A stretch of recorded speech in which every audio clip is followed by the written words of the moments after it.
what is your hatred for John Cena? Yo, when Hulk Hogan takes a rock bottom better than you, there's a problem. There's a problem. My man. All right, so give me the camera. One rock bottom. Yo, no, it's more than that. Show, give me the camera. I got the fucking camera. Kenny, I'm gonna have to do it for you. I'm gonna give you the whole spiel. He came out as a prototype. Whatever. You know, he slaps Kurt Angle. Ruthless aggression. I'm not into that. Whatever. He comes out as a rapper. I'm like, okay, all right, I could dig it. You know, he's from Boston, so that's a strike. You know, us New Yorkers, we don't fuck with Boston too much, but you know what? I'll look over that. He's doing his thing. Something original. Some I could, you know, there's something different. It's entertaining. Comes around, and my man has a choice between The Big Show, Kane, or Shawn Michaels. And he gives the most pussiest promo I've ever heard in my life. I will never forgive this. And he's on some, well, you know, I don't want to fight The Big Show because, you know, he's a huge guy. And, you know, you got the big red machine. Who wants to fight him? And Shawn Michaels is a legend. Fuck that, bro. You already beat all these motherfuckers already. Her return on SmackDown. Okay. So I definitely read some rumors about that. Because for whatever reason, and I don't know Cody's reason, you turn around and go back, and people are gonna be, you destroyed thrones, and you go back? We have been doing this shit for ages, and he still doesn't know how to take it right. Trust me. That's it. I got you. My man, he collapsed with the kick. That's what I was doing. That's the way he didn't collapse during the sun. It was the kick. It was the He's not even in his fucking chair when he gets in this fucking thing. He's not even in his fucking chair. Yeah, but he there thinks, oh! There he goes. Both matches without the wrestlers were in the table. And on that note, everyone, it's your friendly neighborhood. I stay loose, I stay hype. I stay loose, I stay hype. I stay loose, I stay hype. I could do this all night, cause I do what I like. Yeah, I do what I like. Yeah, I do what I like. Sipping goose, sip is right. And I go with the flow. Yeah, I go with the flow. Yeah, I go with the flow. Cause I know I'm the show. In the zone, here I go. In the zone, here I go. In the zone, here I go. Yeah, they know I'm a pro.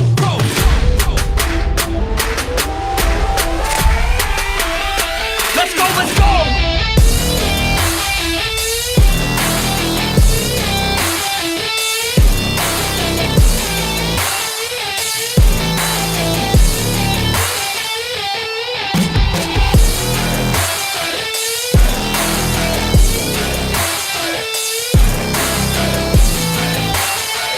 Yeah! Let's go! Here I go, I get lit, I get hyped for this shit! Right.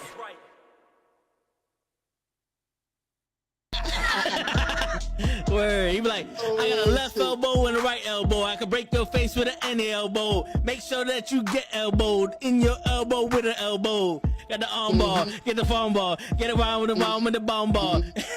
Daddy's gonna take you to Jersey Shore. But we fucked that one up. What's going on, everybody? It's your boys, the NuKKle Heads, coming to you live every fucking Thursday. We out here. We gonna be talking about which wrestlers from the old school, because you know there's no school like old school out there. Show we're gonna be talking about which one of them can fit in this era of wrestling, this new PG-14 era. You know what I'm saying? Ooh, You know what I'm newly. saying? This was recent, right? It still ain't happened yet, but that's what they said. That's what they Yeah, talking I about. heard They on of it. some I heard other of it. shit. They're trying to figure out what they're gonna do with this 14. Like, are they gonna bring the blood back, et cetera, et cetera? We'll talk about that. My bad. Word. Let me let you know. No, for real. Yeah. You know, we always talk about everything. What's going on, Pimp? Said it's been a couple of weeks, but he's been, you know, he's here. He's here in the clear. What's popping, Pimp? I see you out here. My man wants a cipher. Pimp, we might I saw do that you. shit I on the. saw you. He saw you. He sees you out here with them Yeah, Starbucks girls, I Pimp. saw you. The comments. Word. I saw you with Hey. the comments. Stop acting like you wasn't around. Yeah. Shit. That Starbucks lady was wearing him out. My man said, I need a day. Ooh. He said, if you can't give me a day to rest, give me the night so I can watch the wrestling with knuckleheads. You know what I'm saying? You know what I'm saying? We out here, man. The cypher's coming. It's on the show. Shit, man. Yo, what a fucking week we got, man. Every fucking Thursday is another fucking historic day in the history of the annals of wrestling. when it comes to the Wrestling with Knuckleheads podcast. You fucking feel me? Don't let no motherfucker fool you. Get that the fuck out of here. You know what I'm saying? Don't even fuck around. You know what I'm saying? Get Yo, if you the fuck out of here. Word. Yo, listen, if you got a problem with the Knuckleheads on a fucking Thursday, then do it. I be dead on his ass like Spencer for fucking hire. I hunt him down and feed him his own testicles, and I do it in a jiffy. And I don't care if it's mama to ass, grandmama, innocent bystanders, little kids, babysitters, bill collectors, whatever. I leave his whole block filled with hot brass if I have to. And you know why? Because I just don't give a fuck. Bitch. And that's how we fucking start the show. That's you know right. what I'm saying? Don't make me come out here with some fucking poetry, because I bust some poetry. Yo, Show, you ever heard the poetry from Mama Jugaluga Way? Let's do it. Let's go. Kill the white man. You know what I'm saying? You know what I'm saying? But yo, listen, man. Y'all people don't know the behind the scenes. When the Wrestling with Knucklehead comes on, Show gets on, he's fucking with his camera, he's fucking with his car, he almost hits his curb, he almost hits a baby, he almost hits the president of the United States. And we over here, and I'm like, yo, dude, it's 9 o'clock. And I'm trying to tell Show, yo, dude, we about to get on, but he ain't paying attention, so I'm just yelling at him like, Well, do it live. Fuck it. you know what I'm saying? You know what I'm saying? But Fuck anyway, we'll do it live, bro. That's what the fuck we do out here. We do it live every fucking week. From Monday through Friday, Saturday to Sunday, we out here, we live, we chilling, we killing, we billing, we doing all this other bullshit. Don't worry about pimp. We sending the bill in the mail. Yes, Shit, sir. we fucking hyped tonight. Why? Because we talking about real fucking wrestling, not that bullshit that y'all watching now. Not the bullshit that you watching now. The shit that put you to sleep. Shit. When you sit there and you go, oh, it's better than Ronda, there's a fucking problem. I don't want to hear the only shit. thing I can measure it by. Word. Give me something better than Ron.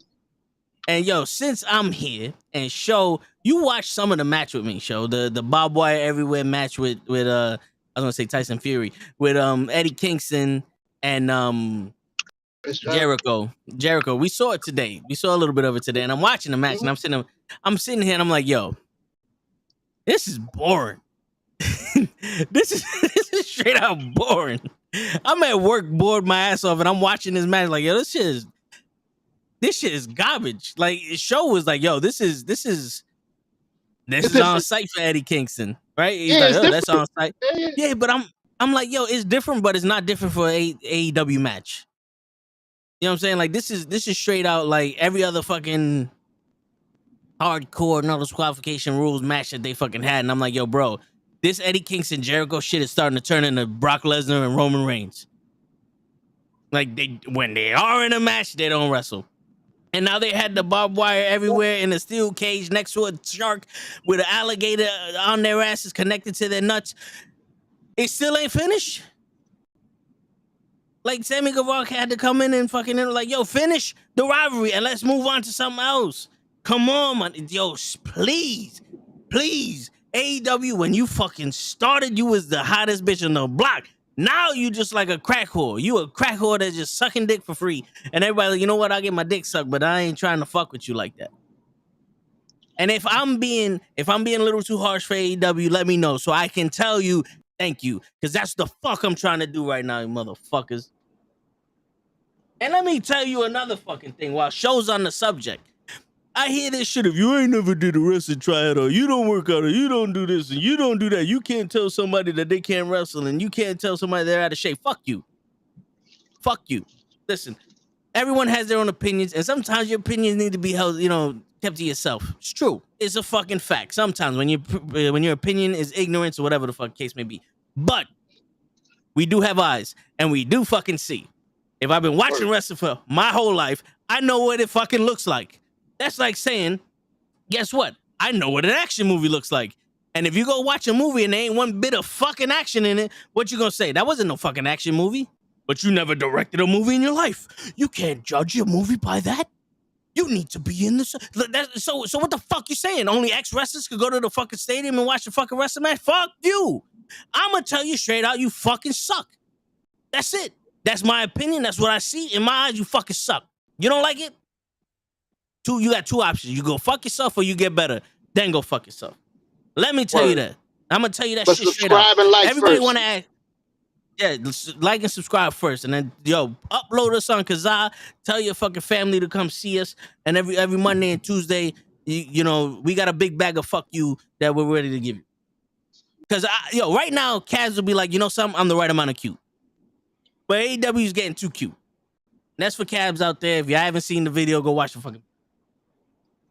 You know what I'm saying? That's all I gotta say about that until I gotta say more about it. But fuck yeah. Can I ask you a question? Of course. So, because we did it for WWE. So, how would you end this rivalry and make it cool? Do you have any suggestions? Do you have any thoughts? How you would have ended it that day? I would have ended it with a definitive winner. And to be honest with you, my winner would have been fucking Chris Jericho. And then Chris Jericho tells him, "I'm never gonna fight you again, bro. I'm done with this." Yeah, he would have been like, "Yo, I beat your boy. It's time to move on. I beat your boy. It's time to move on." Yeah, I feel that. Yeah. Why didn't Kingston? Yeah. Why didn't Kingston win? Jericho won't be hurt by losing that type of match. You know something though? I was watching it and I was like, "Yo, Kingston's about to beat Jericho." That means that Jericho never beat Kingston. Jericho has not beat Kingston once. And I'm sorry, Kingston is not the type of fucking wrestler that I want to see beat fucking Chris Jericho. Nah, if Jericho's supposed to be if Jericho's supposed to be your first fucking AEW champion, have some fucking like respect. Yeah, you know, like let that shit have some kind of Jericho needs to win this shit and get the fuck on with it. Cause obviously you're not gonna do shit with Kingston afterwards. Kingston's gonna be in another rivalry with another fuckface talking about, I'm from the block. Look at me, I'm tough. Why? Because I can say curse words on TV, and that makes me tough. And it's on sight, unless I see you, and we ain't gonna do nothing about it. And I'm gonna make you bleed. Like, come on. Yo, and I'm not even emotional right now. I'm not even emotional right now, Show. No, definitely not. But yo, can I defend them a little? You're from the Bronx. You're from the Bronx. So you see the fakeness. Yes. Like when it's on site, it's on site. Yes. Don't play me. Yes. But for a wrestler, like a gimmick, it's pretty dope to see somebody playing toe on TV. Ain't nobody playing me. That's you, the Bronx nigga. It's on site. No. He wish he was, but that's Ortiz so far has been the realest nigga out of them three. Bro, Yokozuna was Japanese. I don't care, but Yokozuna never fucking spoke Japanese. All he said was banzai. It's not like Yokozuna. Show. It would be like me going up there and be like, I'm the purebred Puerto Rican, and I'm up there like, oh, hey, la bing na ding na ding na, oh, ling la sola dole la biblioteca, como se dice caro maricón, mira coño, como se llamas. It's like, yo, bro, I know the words that are Spanish, but I don't fucking speak Spanish, and then you want me to portray a character that speaks nothing but Spanish. You're gonna be looking at it like, this nigga don't know shit. Well, bro, listen. Kofi did it. Well, no, that was just bad. And they changed that shit real quick, though. Oh, shit. I thought you was Jamaican. Fucking Triple H. But his Jamaican was more believable than Eddie Kingston's Bronx. It's on site. Well, too, it can't really be on site. What you want him to pop the 45? What's up? Word. Shoot it in the air. Pow, pow. Yo, let me tell you something, Show. If Stone Cold Steve Austin can do that shit on Brian Pillman, Eddie Kingston can do that shit on Jericho. Pull the blades out your mouth, partner. Pull the blades out your mouth. You feel me? Well, Jericho was looking like he was 79 years old last night. That's true. He was. Jericho's getting older and older, but you know what? Y'all tripping. He looked exactly how he looked when he first came with that big ass gut. No, well, Jericho. All right, so Jericho's moving slow. Like Walter was saying, he's moving a lot slower. But he needs to change his style up. He can't keep doing this, you know. He needs to change the style up. It's just the problem is the only moves he got for throwing somebody in a fucking barbed wire is a Hurricane Runner. You know what I'm saying? He still does the lion salt off the middle rope. Yeah, he does that. It doesn't look as clean as it used to, but he does it. It used to be mad clean. Yeah, it used to be cling. Now it's wing. Now it's fucking AARP blue. now Hold on to my walker. It used to be. My walker, ref. Now it's. Shit. Got him. Word. Oh, but yo, I'm telling you now. I was like, yo, Eddie Kingston's about to win. I was like, Why would you do this? Jericho. Honestly, show. I would just end it. Like right now, I would just end it. I would have them both shake in the back and be like, we're never gonna touch each other again. Yeah. That's how I would do it. I would be like, yo, listen. Brock Lesnar and Roman Reigns, they got this. And shake and walk away from each other. That would be the promo. I would do that shit on live TV, and I would have Tony Khan in the background with a sign that says WWE did this better. Nope. That's how I would do, honestly, because, yo, stop.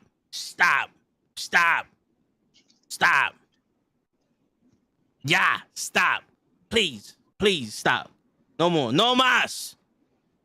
Holy shit.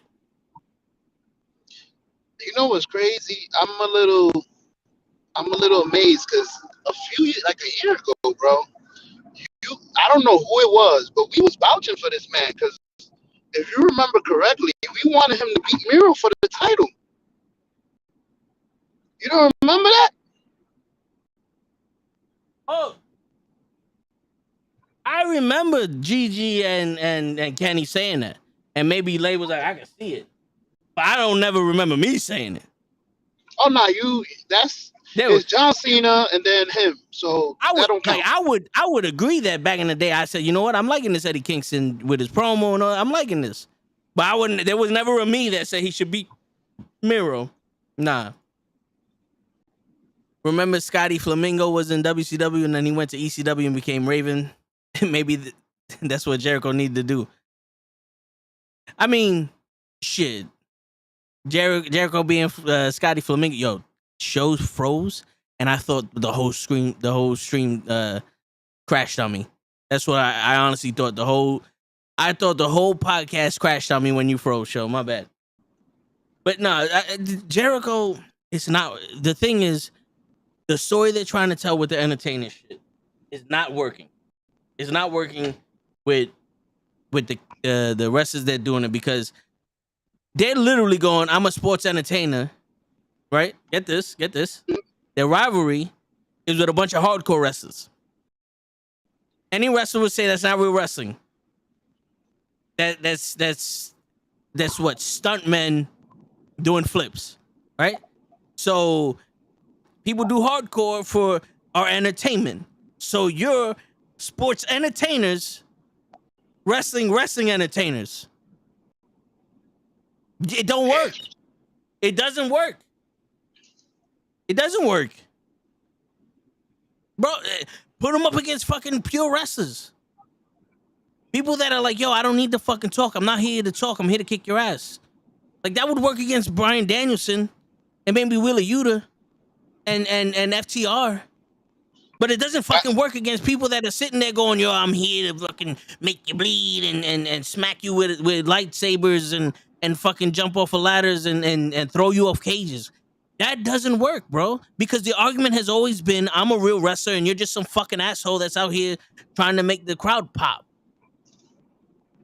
How are assholes that are just trying to make the crowd pop feuding with assholes that are killing each other make the crowd pop? Does that make sense to y'all? I don't know. Maybe I'm a fucking dickhead. But it doesn't make sense. What that got to do with AEW? AEW's doing the booking. AEW's writing this shit. You still a dickhead. They're showing this shit on TV. This shit is getting more airtime than Brody King and Darby Allin. Yo, Darby Allin, Brody King, that storyline is fucking fresh. That's literally David versus Goliath right there. That's something I want to see more of. The guy you showed Brody me King that is gripped the him guy. by the waist? No. He's the one that was holding him outside of the ring in that sleeper hold. Oh, okay. I thought it was the guy you showed me that yanked him in. It could have been. It. Yeah. No, it could have been him. I just don't remember that part. Okay. You know what I'm saying? It's like, yo, bro, what's going on? Like, come on. And I get it. Everybody's like, I'm tired of hearing people tell the truth. I'm not here complaining for my own goddamn sake. This is the fucking truth, man. I'm not one of these assholes that are like, why are the women getting arrested? No, man. It's just like, yo, bro, it's not working. Cut this shit the fuck out. Cut it off. Cut it off, man. Like, how do you have a feud with Ortiz and Jericho for the fucking hair for that feud lasted literally 27 minutes. That's what the fucking match went. And then they never say shit again. Like, yo, my man, if everybody in your clan is trying to fuck Jericho up, why is no one touching this nigga? Why is no one saying anything about this nigga? Why did these people fit through the cage that you put them in to suspend them, and so that way they don't interfere? Yo, Kenny's right. This shit is all trash. Bring back Goldberg. Kenny's 100% right. We need fucking Goldberg. Somebody block Kenny. Word. Listen, Goldberg against John Cena. That's it. SummerSlam. Goldberg against Roman Reigns. SummerSlam. Nope. I not do that. Don't mention that nigga's name in my shit. My presence. My apologies. I'm tired of this shit. Yo, dude, he went to Hollywood. Yo, let me tell you something. That guy that we can't see went to Hollywood and came back and said he's not leaving, and then went to Hollywood again, left us again. Does that sound familiar, show? Yeah, he actually apologized to the man that sounds familiar. I don't care. I remember his promo. You can't apologize after being a hypocrite. True. Stand for something or fall for everything. True. My man's throwing stones at paper houses, not even glass houses. Blow that shit down. What up, Kofi's in the fucking building? Hey, we doing fucking live. That's right, we fucking live, baby. I'm gonna tell you straight out, man. I'm gonna tell y'all straight the fuck out. We'll do it live. Fuck it. You feel me? Fuck it. Fuck it. We do it live, man. All I I'm love saying how you is, said fuck it. Fuck it. Yeah. We'll do it live. Fuck it.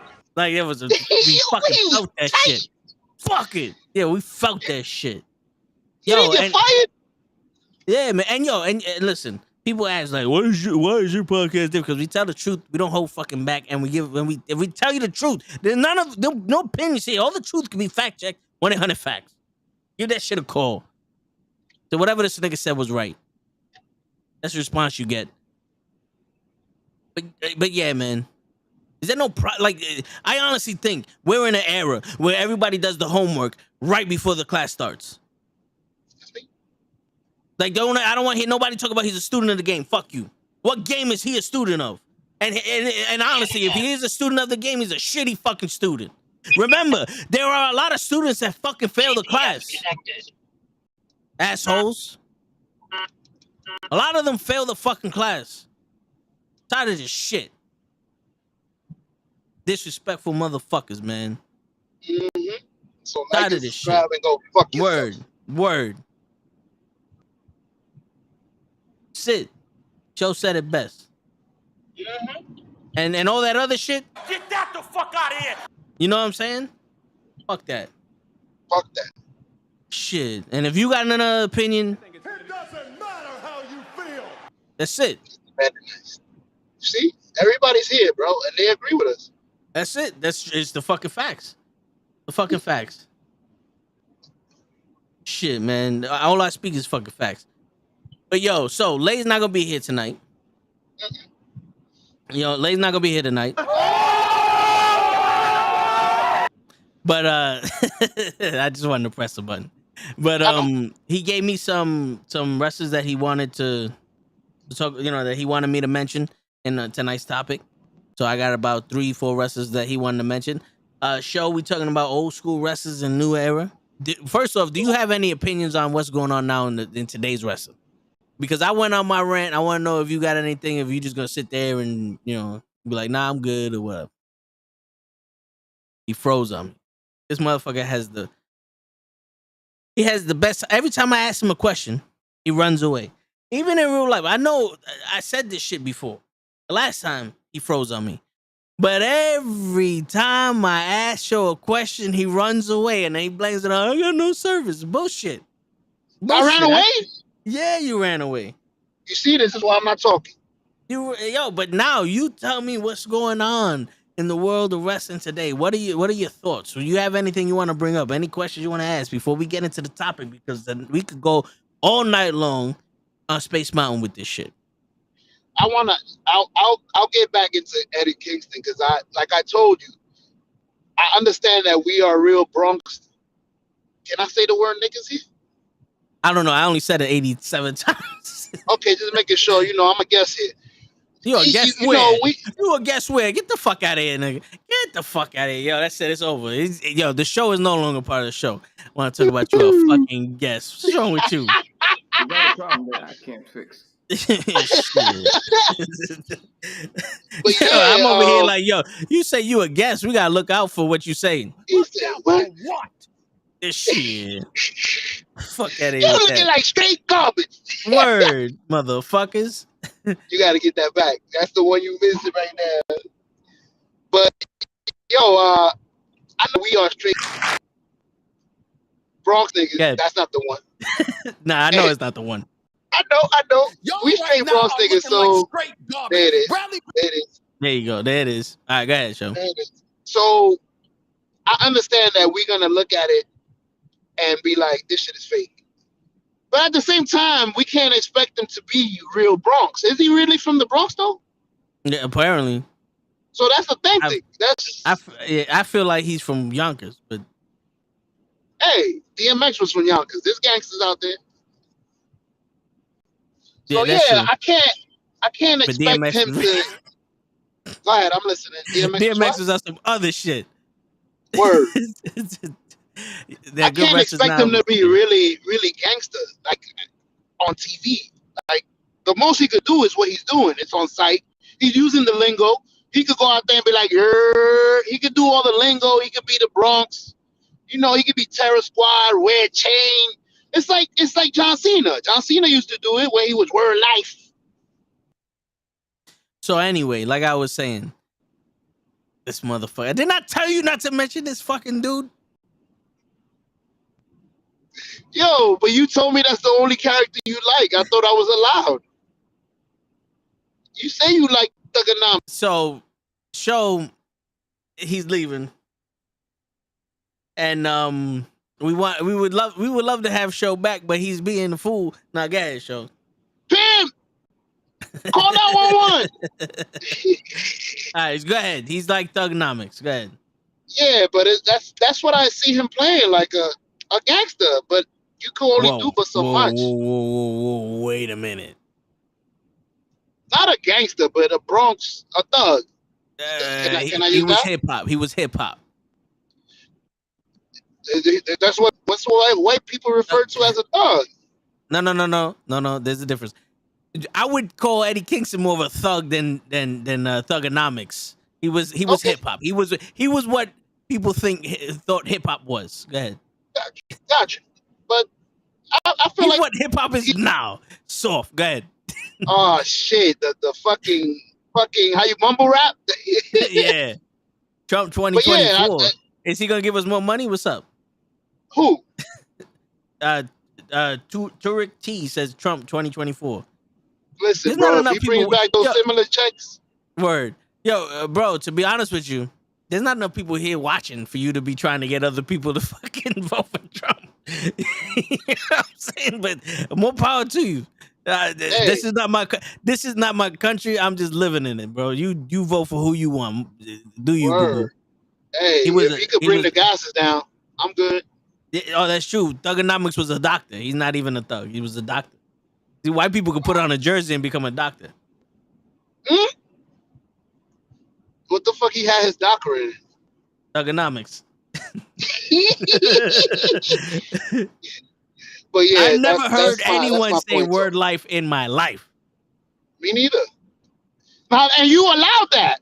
That's more. What? But we've heard people say it's on site. Right. My bad. Nah, not you. Chill, Toe. Those fans on me. I mean, it's the general public. Like, relax. I mean, who the fuck? Yo, put some respect on my name. Oh, tree, yeah. Yo, what happened? Who the fuck? I was about to be like, who the fuck allowed that? I heard it. The Bronx was about to come out. Who the fuck? I was like, damn. I meant y'all, like the public.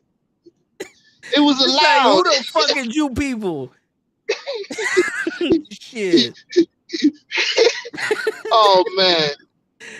I feel like this is more authentic than Thugonomics, and they allowed that. So maybe I'm wrong. Well, all right. The difference with Thugonomics was Hold on, Sound my like bad. you on your bed. You laying down? No. I'm this fucking watch bullshit. The difference with Thugonomics is that it was supposed to be. That's sports entertainment. You know what I'm saying? That's all sports entertainment. Got you. You understood what it was. You're trying to entertain me. I'll allow it. Yeah, you know. So it's like, yo. First off, most of the people that watch you, they're just looking at this shit and they're like, yo, this guy's funny. He's playing a character, whatever the case may be. And we already knew that Cena was playing the character. But when Eddie Kingston talk about this is real life, I hold you to a higher standard. Like, if you want to be a rapper that never fucking seen a dirty sidewalk before, talking about you from the ghetto, nah. You know what I'm saying? Like, remember when we grew up, if you was whack, no one gave you a pass? There was none of that, oh, yo, he's so whack, his shit is actually catchy. Nah, you was garbage. Get the fuck out of here. There's no pass. Man, is this in wrestling? This is in real life. You never heard of Sanjay? Who? Sanjay. They was voting for him on American Idol. He couldn't sing. It was like a reverse. You talking about that Asian dude? She bang. Yeah. No. See, that was a gimmick, bro. That was everybody. That was the beginning of this era's shit. Yeah, it was funny. People together. went to go see because it was funny, and he was Asian. That was racist. But I'm talking about back in the day, like real. Like if you was in the hood and you was fake, get out of here. Real nigga shit. Yeah. Like don't go chasing waterfalls and don't fucking do none of that shit with me. Yo, you know something? Watch the fucking thing. Yo, open up the app and look at the fucking terms of the condition. I got the fucking app open and I press install and I press OK. Now what? Oh shit. Work, see, Eddie? bitch. This is how it's on site. Now that's on site. Like, don't fucking tell me to fucking open up the app. The app's fucking open. You fucking dick. It's open. I can't open this shit no more than that. I can't open it no more than that. It's like my dick, bro. Oh shit. There you go. You have been watching. Have you been watching the biography of WWE Legends? I have not, but I've been hearing that is pretty good though. The crazy shit is most of the stuff that they say in those things I already knew. Like they're just repeating the same stories or the same bullshit. Most of it is like what they want you to know. Like I like to know about the shit that happened, like when you was growing up, the shit that happened behind the scenes, the shit that we're not privy to. Like I already know Goldberg's whole career. If you're gonna tell me his whole career, this is kind of this is new. This isn't news to me. She bangs William Hung. The other guy was on the show, and Howard Stern tried to get people to vote for him. Oh, you see? Okay. Damn, yo, who's this guy? Because he always got the fucking information. That's Cap. That's Cap. Cap, you gonna be you ever seen that show? TMC. There's this guy that comes out and corrects everybody. Listen, first of all, this isn't that. That's gonna be Caps. Bring him in at the end of the night for all the corrections. My man said, "You ever seen that show TMZ?" Like bro, everybody know about TMZ. Bro, when I said came out my mouth, I was like, really? My man, I was like, I hope everybody's seen TMZ or they heard of it. Shit, they got their own website.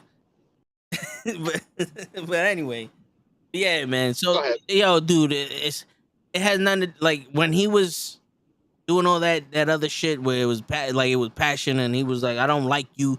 I was like, all right, I believe this. I don't like you because of this, and this. But now when it's always, I'm gonna kill you, and you wouldn't hurt a fucking fly when you wrestle this nigga, bro. Please. Stop. So this character would be perfect for John Moxley. When I see you, I'm gonna kill you.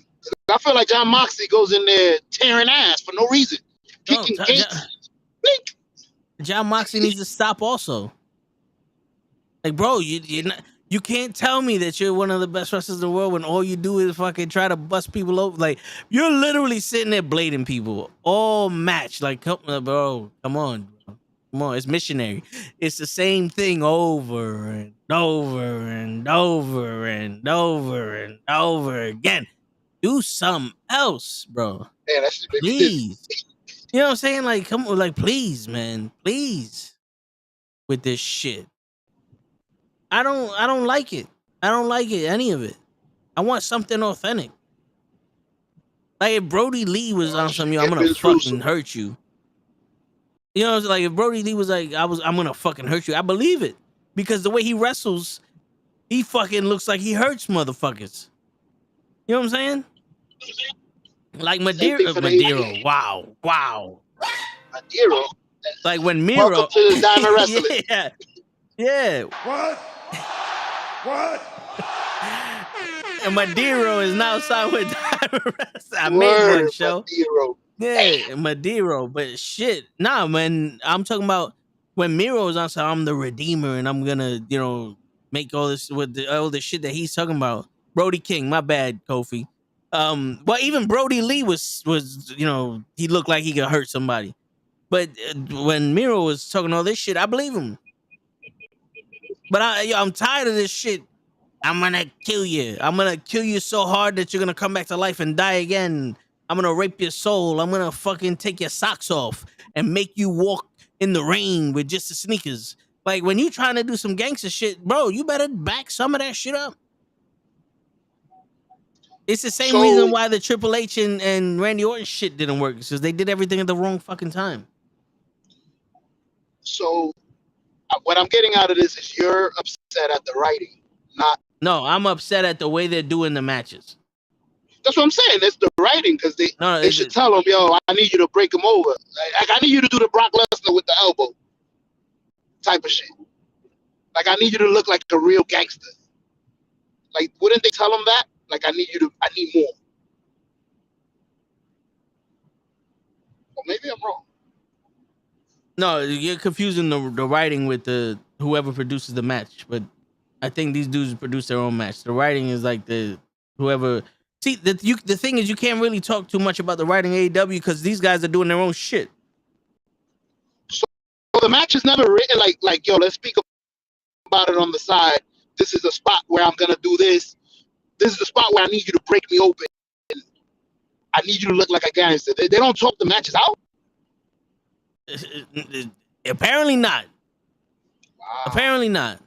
I thought it was like a musical. Like, yo, this is matter of fact, like back in the days, I only got the ending of the match. Cool, I already got the beginning. I don't remember who was that. I think it was Shawn Michaels and somebody else. So they swapped papers and then they put the match together.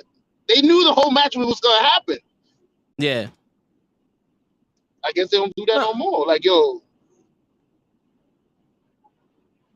No, I mean, apparently not. Apparently not. Everybody fucking loves Cena because I could just go out there and do whatever I want. This man do that. Shoulder block. Yeah. And he's like, oh, he picks it up. He knows what I want to do. When you're just sitting there following whatever the fuck you want to do until 2 minutes left in the match and then you start wrestling, everybody wants to fucking wrestle. That don't impress me. like that Shania Twain song. That don't impress me much. You know what I'm saying? Wait. He goes, nah, they always talked them out. Definitely is a dance party. I know for a fact. I seen it. No, I hear you, Kofi. But they must not be speaking English to each other because either that, I hear you, they're talking it out, but maybe they need someone else to fucking sit there and go, no, you know what? That's kind of stupid. Because I think now they go, why don't we do the same shit they did last match? All right. Like, the only people that actually do shit that is different is fucking Pac, Kenny Omega, fucking,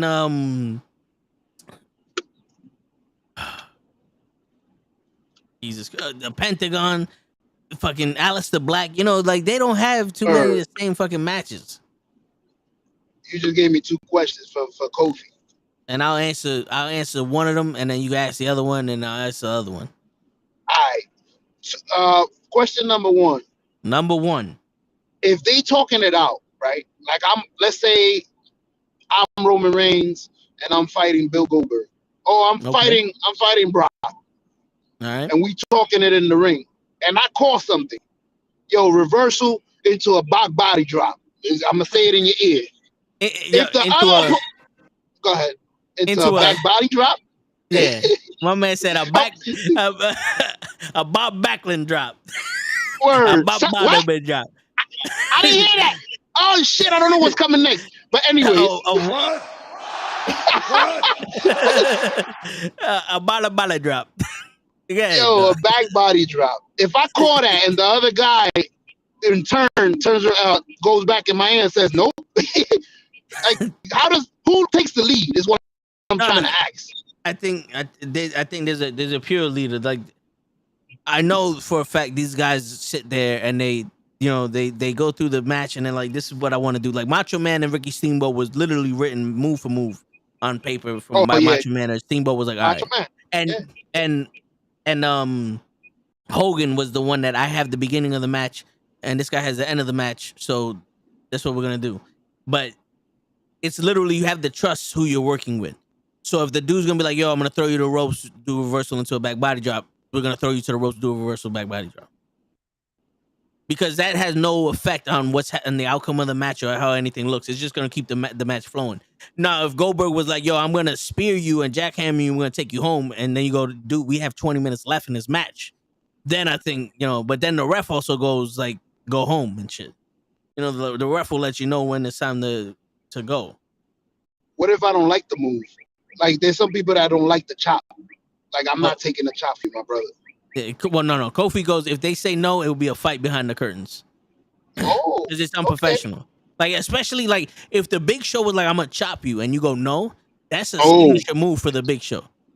Like, that's what the Big Show did. Yeah, no, but I'm saying, like, the Big Show does that to everybody. So you know what the Big Show might do? Throw you in that corner and chop you any fucking way, and he's going to chop you harder.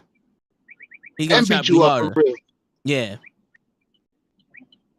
You know what I'm saying? So, but yeah, I mean, listen, man, shit like, my thing is, like, it's not making sense to me.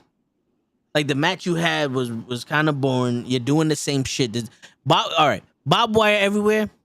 Okay, that that alone doesn't impress me, especially when I grew up on Sabu and fucking Raven and the Japan fucking death match. And fucking Tommy Dreamer and Terry Funk, where they literally replaced the ropes with barbed wire, and Sabu fucking tore his bicep completely open and duct taped that shit closed and continued the match. You putting barbed wire on a fucking microphone doesn't impress me. And then you try to cut a promo, and your promo's stupid. Don't be The Rock out there. Don't be The Rock. Be Eddie Kingston. You know what I'm saying? That's kind of like when they had the fucking exploding ring match. That little pew pew at the end. It didn't work. But you want at the end of a fucking exploding ring match is word. You know what I'm saying? Like, yeah, stadium is on fire. Yeah, man. Like, you want to be out there and you want to hear like everyone in the ring be like, "Game over." Niggas is dead. You know what I'm saying? Like you got to be hearing kids screaming out. Someone please call 911. You know what I'm saying? That's all I'm saying. All I'm saying. Yo, Toe. Question number 2. He said Kofi said heels run the match, so it'll always be the heels running the match. Okay. If they say no, it'll be a fight. Hold up, I'm catching up on the chat. But Go you ahead, gotta go understand ahead. they're trying to bring in new fans, bro. Yeah, but they're not gonna do it with that shit. It's kind of like the MCU. If they're making shitty movies to bring in new fans, you're not gonna keep the old ones. So when if you empty out a half a cup of water to fill it up with a half a cup of water, you still got only a half a cup of water. You didn't accomplish filling up the cup. But this water's fresh. It's cold. Even Kofi's saying he hates Eddie's character. It's annoying. That's why I'm ranting about Kofi. That's what I'm talking about. You win the prize. Tell him what he's won, show. Question number 2. He's won a like, a subscribe, and go fuck yourself. Please give it to him.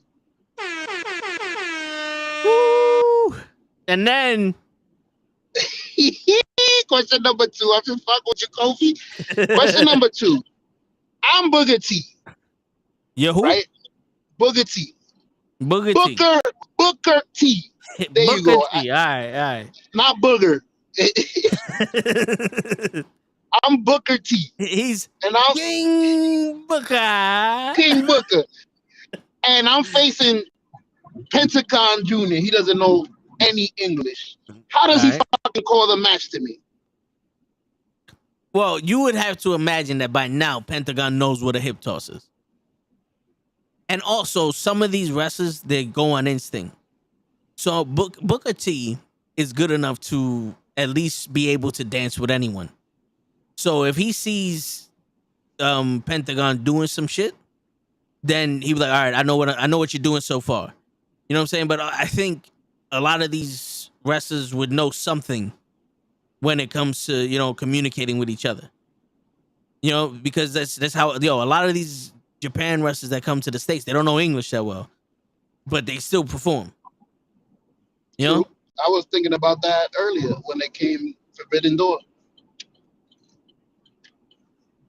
So you got to learn to insinuate. That's right. Oh shit! I'm insinuating something. Yeah, that's it. I done fucked up. You fucked up now. What did I insinuate? I don't know, but we got a whole. Yo, dude, listen. I looked at the paper that they used to write down the match between Eddie Kingston and Jericho. I looked at the paper they used for the feud, and I'm telling you right now, it's empty. It's empty. You know what I'm saying? I can't find the word. I can't find a word on the paper. My bad, sure. I got the buttons. I'm using them. I don't give a fuck. Use your buttons, bro. I don't give a fuck. I press my buttons. Use your shit. You know what I'm saying? And you press whatever the fuck you want. Psych.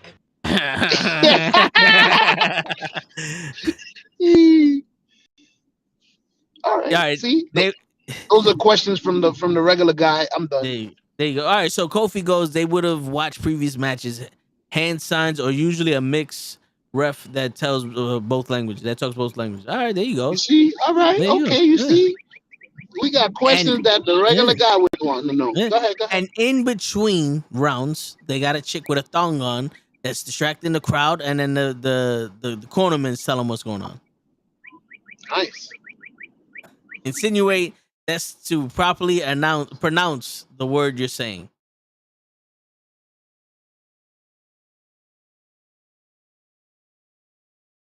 Insinuate. Wait, I said the wrong word. Enunciate. Wow. I'm not reading these shits. I just see a 8 and show left. So, enunciate. There you go. But you're still insinuating shit. You're insinuating that Cena was a good wrestler, so fuck that. Get him the fuck out of here. Get that the fuck out of here. Anyway, so, normally, that's what the fuck I said. Come in my room, tell me I ain't even say that shit right. Everyone knows what the fuck I'm saying. They don't know what the fuck you're saying. Shit. Every time the ref checks on the wrestler, he's actually telling them. No, yeah, I know about that. The show when he comes back, we're gonna have to tell him he's frozen in time right now. So the topic for discussion today was brought up by Lay, and that's not a bar. That's just what I gotta say. Hey, Throw that out there, baby. Throw that out on the line. Throw that shit out on the line. But anyway, so Lay brought it up last week. I tried to find it so I could put it in the video to promote this week's show, but last week he wanted to know what wrestlers from back in the day would fit in today's era. Right? So like I said, Lay's not here, but he gave me a bunch of people that he wanted to bring up. So I'm gonna bring that up. Don Morocco, that's a good one. Polish Power. Okay. I dig it. I dig it. I got the sound that my man just came into the thing, but he didn't. Oh, anyway, I'm gonna read off Lay's picks. So he said Ricky the Dragon Steamboat. Ricky the Dragon Steamboat, he was a pure baby face, and it would be game changing right now to have a pure baby face. Right? So Ricky the Dragon Steamboat, the closest you'll get to that. Yo, not even that is. I was gonna say Finn Balor, but Finn Balor's a better bad guy than anything. But Ricky the Dragon Steamboat, pure baby face right now could have been another like Hogan. You know what I'm saying? Because was the closest you got to another pure baby face, even though he was a bad guy back in before he became famous and forgot his roots and shit. But Ricky the Dragon Steamboat has the body for a wrestler today, even though he was jacked last week. What's going on, Flocka? He was jacked back in the day. He could wrestle. He could wrestle like no one's business. Where is everybody? Yo, show left because Kofi Weeson asked him a question. So you know how show runs every time you ask a question. Lay's at work. Gigi's on her way. She's doing the mommy thing. And you got the toe. You got the toe at the Wrestle with Knuckleheads. There's an S there because it's supposed to be multiple of us, but I'm a big asshole, so I can be two people. That's it. I can be multiple people for this show. You know what I'm saying? I can argue what's right and what's fact. And I know both of them. Perfect. So, yeah. So, what do y'all think about Ricky the Dragon Steamboat nowadays? I think Ricky the Dragon Steamboat in AEW as the AEW champion, I think that shit would be dope. Oh, shit. We got a special guest in the... What's up, Kofi? Chillin', man. You know I can't let you do this by yourself. Nah, I hear you. What's going on, bro? Nah, I heard you was talking about the wrestlers who could be in this era now. Yeah. So Lay was saying one of his picks. He gave me 4. One of his picks was Ricky the Dragon Steamboat. I think he would do good at AEW. I can see it because he's the pure baby face, but he's also like a pure wrestler. Yeah, but I think he would be more good at AEW right now than WWE because WWE doesn't do too good right now with foreign wrestlers. This is true. But they do terrible with Xia Li, terrible with Shinsuke, terrible with every Oriental Asian wrestler they have had. Oh, because they still fucking think that the Asians from the 1970s exist nowadays. Yes. They don't know that they evolved and turned into actual, like, they're no longer ninjas. Motherfuckers are people. They're not ninjas and samurais, bro. Yeah, there's a whole billion Asian people that don't fucking know ninjutsu and shit. Yo, I don't think WWE has gotten that memo yet. Nah, not at all. They're too busy. Show, can you hear the show? Yeah, I heard you mumbling. I apologize for my connection, but what was your question, Kofi? What's up, Kofi? Nah, just saying what's up. Just saying what up, man. Chilling, my brother. Chilling. I'm trying to be here as much as possible. Oh, I got you. I got your back. Appreciate you. I came back. I saw you. I was like, yes. Yeah. I just went and found the old restream. I was like, they probably on the same one. Yeah. I don't change shit too much, but yeah, man. So Ricky the Dragon Steamboat. AEW. I would stick with AEW. I believe that also. I think he'd be big in AEW. Like he would be some champion in AEW. Definitely. He would be what they wanted. I was gonna call him Black Jack Mulligan. Wow, cowboy.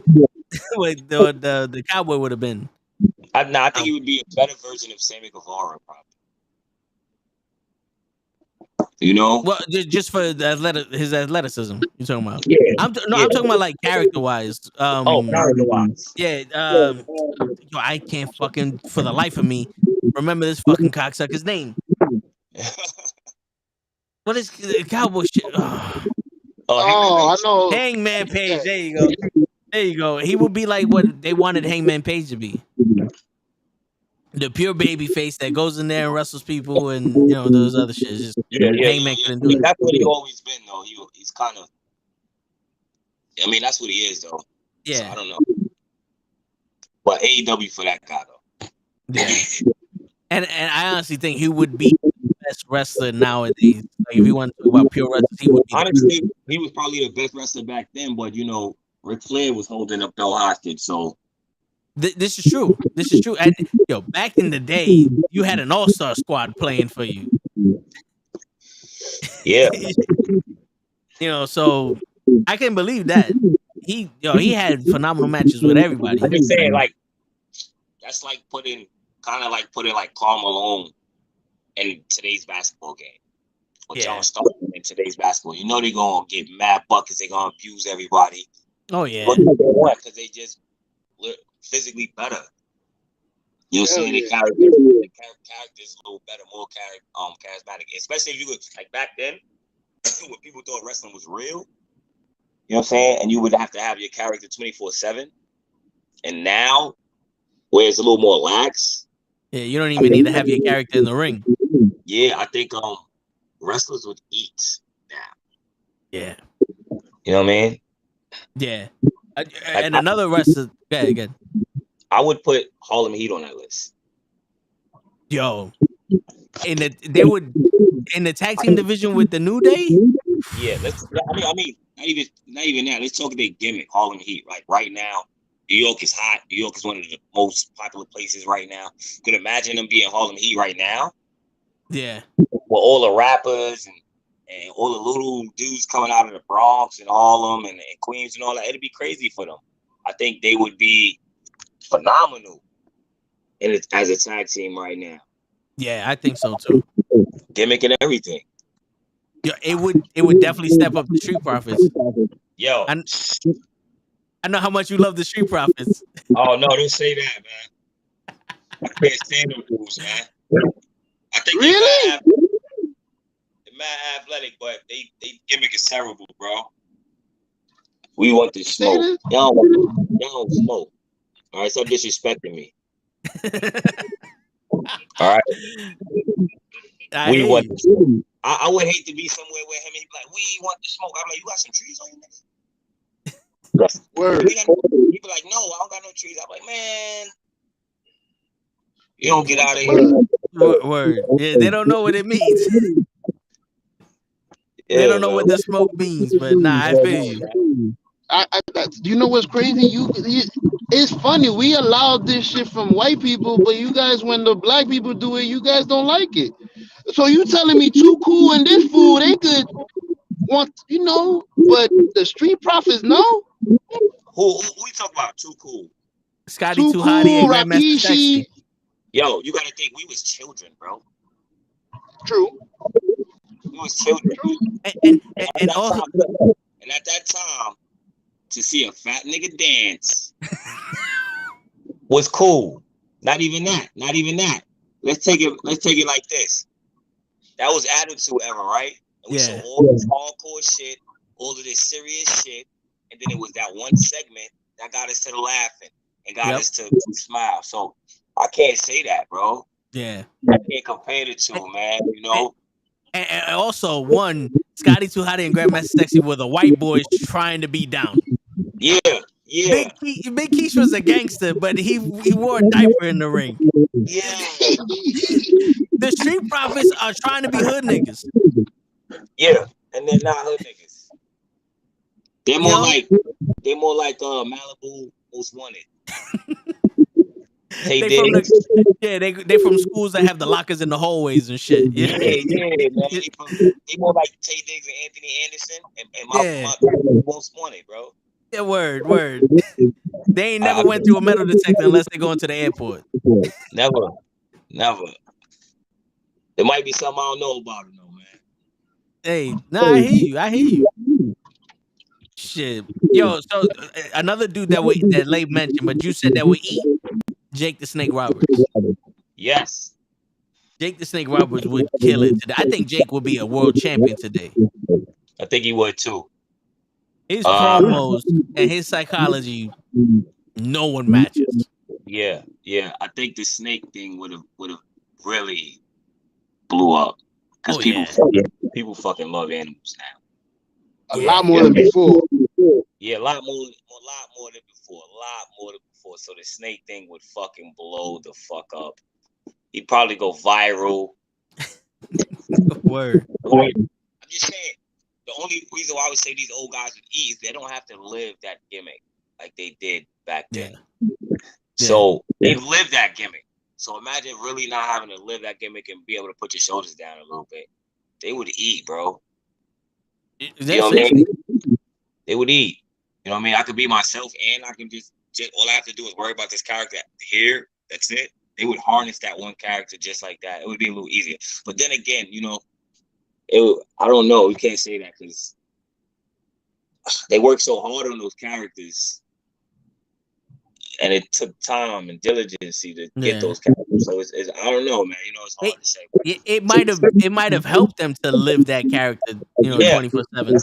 Exactly. That's what I'm saying. It might have helped them a little way more just to live that character. So, you know what I mean? It's hard to say. No, I mean, but you know what?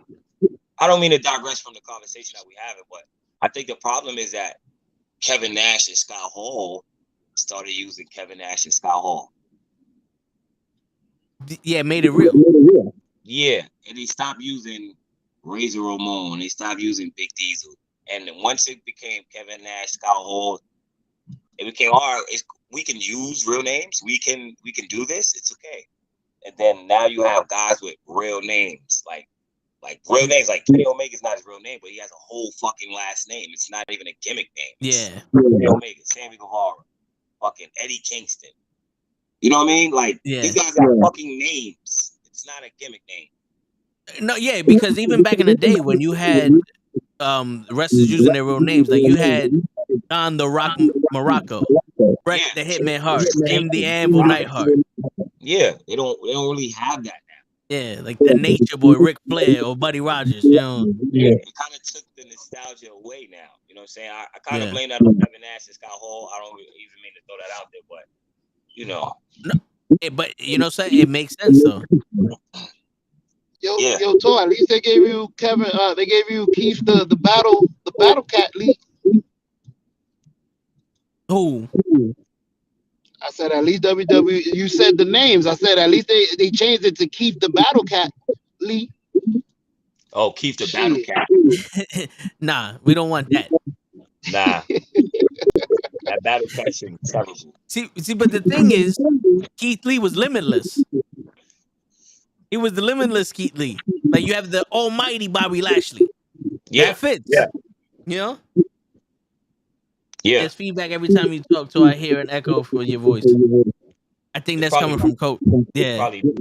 I don't have it. I don't have a microphone in, guys. That's my fault. No, it's all good. You good? You good? Okay. Usually I have my. It helps me. I can hear if you can hear me. Okay, y'all can hear me. Good. No, but yeah. I said, who else you got on the list? All right, he got Roddy Piper and Bam Bam Bigelow. Those are the two last ones he got on the list. Roddy Piper, yeah. Piper is what Moxley wants to be right now. That's what I'm thinking. He's a little I'll agree with brother to me. I'll agree with you on that. The jacket, he tries to cut the promos. He doesn't cut the promos quite as good as you know what I mean, Roddy Piper. Yeah. I'm gonna be honest. Roddy Piper will clown you. His promos is great. I'm not gonna lie. I think Roddy Piper would do great. He'd definitely be a world champion. I think he would be where Chris Jericho is, kind of, sort of. I can see that because he was also a boxer, and the thing was he fit with anybody. You know what I'm saying? Like they put him up against Rick Martel. He had a good match and a good feud with him. $1 Million Man, it didn't matter. Hogan, it didn't matter. He went with every fucking body, and he had something to say about everybody, even as a color commentator. Yeah, My man had magic in him. that is facts. Let me ask you a question though. Since we got those two out the way, Bam Bam Bigelow, which gimmick wouldn't work now? Which popular gimmick? Like I got one. I don't think would work right now. Macho Man. Oh nah, Macho Man will work anyway. I don't think that gimmick would work now. Like, let's be honest. That gimmick would not work. I think someone else doing his gimmick doesn't work, but him doing the gimmick, I think that works. So you think Macho Man in his 20s right now with that gimmick would get a pop? Same guy. Same exact guy. Same exact guy that he was back in the days, I think. It's just he wouldn't make sure because his charisma, like, it's too much. Like you had to like him from how good he is. He was good. When he used to do those best interviews, man. I did 360. Woo! Yo, it was he was spot on. That's my guy. You know something? Now I don't know how he would work without Mean Gene. I think it would work because this might sound idiotic until you really think about it. The closest we got to another Macho Man is The Rock. True. Correct. True. I would have to agree with you on that. Look how Jay Lethal Machismo made it work. Yeah, but GG, he did make it work, but it wasn't his character. It was off of the nostalgia of the Macho Man. Yeah, and that's bad because people only remember Jay Lethal for what? The fucking Machismo. Yeah, that and the woo off that he had in TNA. Yeah, so I'm not. I mean, I'm not a Jay Lethal fan, so I mean, it is whatever. Nah, You know what I mean, I'm gonna tell you what gimmick that would work right now. Millions of dollars. The $1 Million Man? Nah, Val Venus. Oh, nah. Too sensitive now to people. I don't know. Porn's a big thing. It is. You got fan only fans. I'm just saying, you could imagine Val Venus kind of taking his gimmick, right? But also taking kind of like Theory's phone gimmick kind of thing and just being nasty with it or some shit. I don't know. But it is not. Yeah. Yeah, I can see it. I'm just saying, I think that would make money right now. Now, from the other point of the view, the only thing I would see is how do you do that in the P era? You got the only thing. To be honest, to be honest with you, Show, he wasn't really that risky. He just had a towel and took the shit off, and the video was more something like hello ladies. It's not like he showed his dick everywhere, you know what I'm saying? Like he wasn't really that risque, is what you would call it, you know. He used to push it with the promos though. His Johnson. But that wasn't any further than that wasn't any further than the Rock Strudel, you know. I'm just saying, yo, the name of his move was the Money Shot. It's true. You know what's crazy? It took me to like maybe last year. And then I was talking to the good brother, and he was like, "Yeah, you know his move's called the Money Shot." I was like, "What?" That's crazy. Fucking blew my mind because you're a kid, you don't really know what these words mean. Yeah. But I think that gimmick would work though. I think so too. Yeah. I think it'd make a little bit of bread off that. Yeah. One of the people that Lay mentioned last week, which actually sparked the conversation, was Goldberg. We think that Goldberg can work nowadays, like because he was a brute.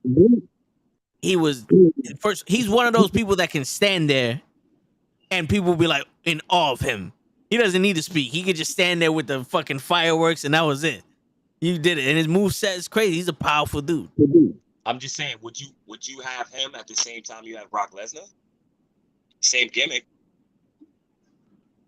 Goldberg was a little bit more like serious. Like Goldberg he's like Austin with Brock Lesnar's fucking body. You know what I'm saying? So and with the brand split, that would be a dream match. That would have been Roman Reigns and Brock Lesnar maybe. I would definitely want to see old school Goldberg versus this Roman Reigns.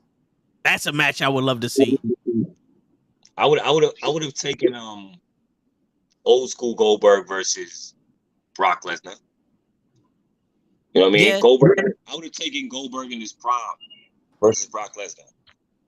All these matches y'all saying would suck with old school Goldberg. Like, think about it. He couldn't work with William Regal when he tried to fight him a little. He almost fucking flipped out. You imagine trying to give some offense to Brock? You got to give Brock some offense in that match. Well, hold on. You misremembering. Back in the day, William Regal was a guy that was already like a 10, 15-year vet, and this is a rookie. He's like, I'm going to teach this nigga a lesson. And Goldberg was like, no, you're not. You know what I'm saying? Like, back in the day, you had to pay your dues, and Goldberg was in the main event, his fourth match. So a lot of people were a little salty about that shit, and they're gonna get get theirs in the ring and shit. You know what I'm saying? Nowadays, they're a little bit more professional. They're like, yo, dude, I understand this is your fifth match and you're the NXT champion. So you know what? Let's work with you. You're the future. It's more of a team thing. Back in the day, it was like, yo, I worked too hard for you to fucking come over here and take the spot. Yeah. Back in the day, it was more like, who's this motherfucker with this undefeated streak that ain't fought nobody? Word.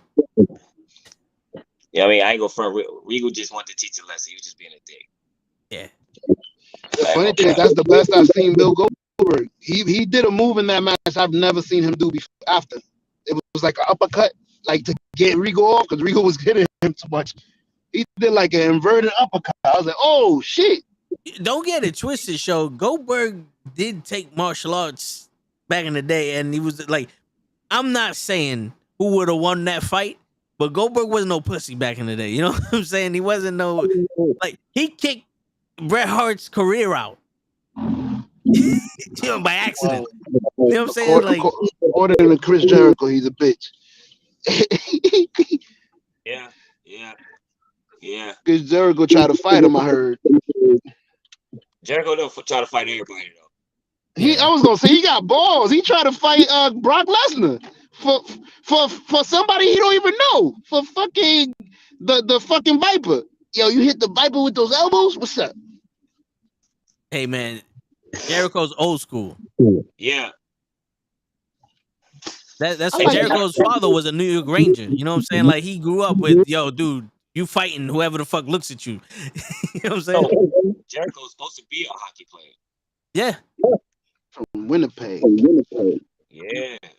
Niggas don't play that. Tough, boy. If you can skate and fight outside in the snow, you tougher than me, bro. He said if you can fight while you slipping and sliding, whoop, you win.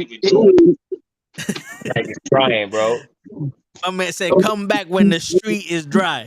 I don't even like to throw snowballs. I pick up a snowball like, ooh, that was cold.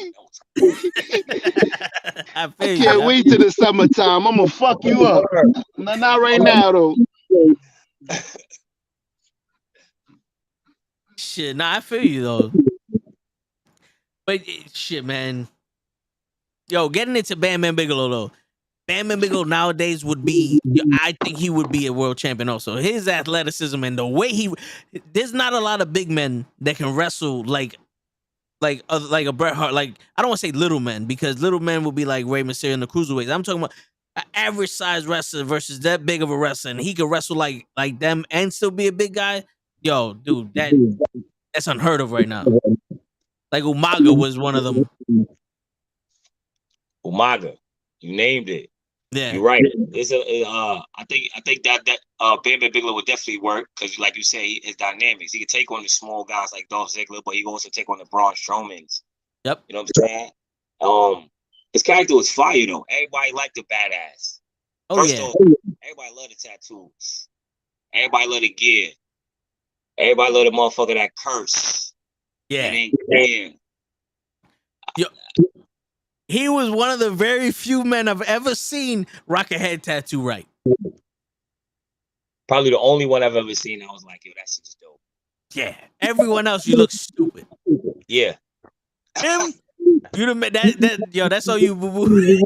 Like, yo, when I see people with head tattoos, I be like, oh, you trying to get the Bam Bam Bigelow?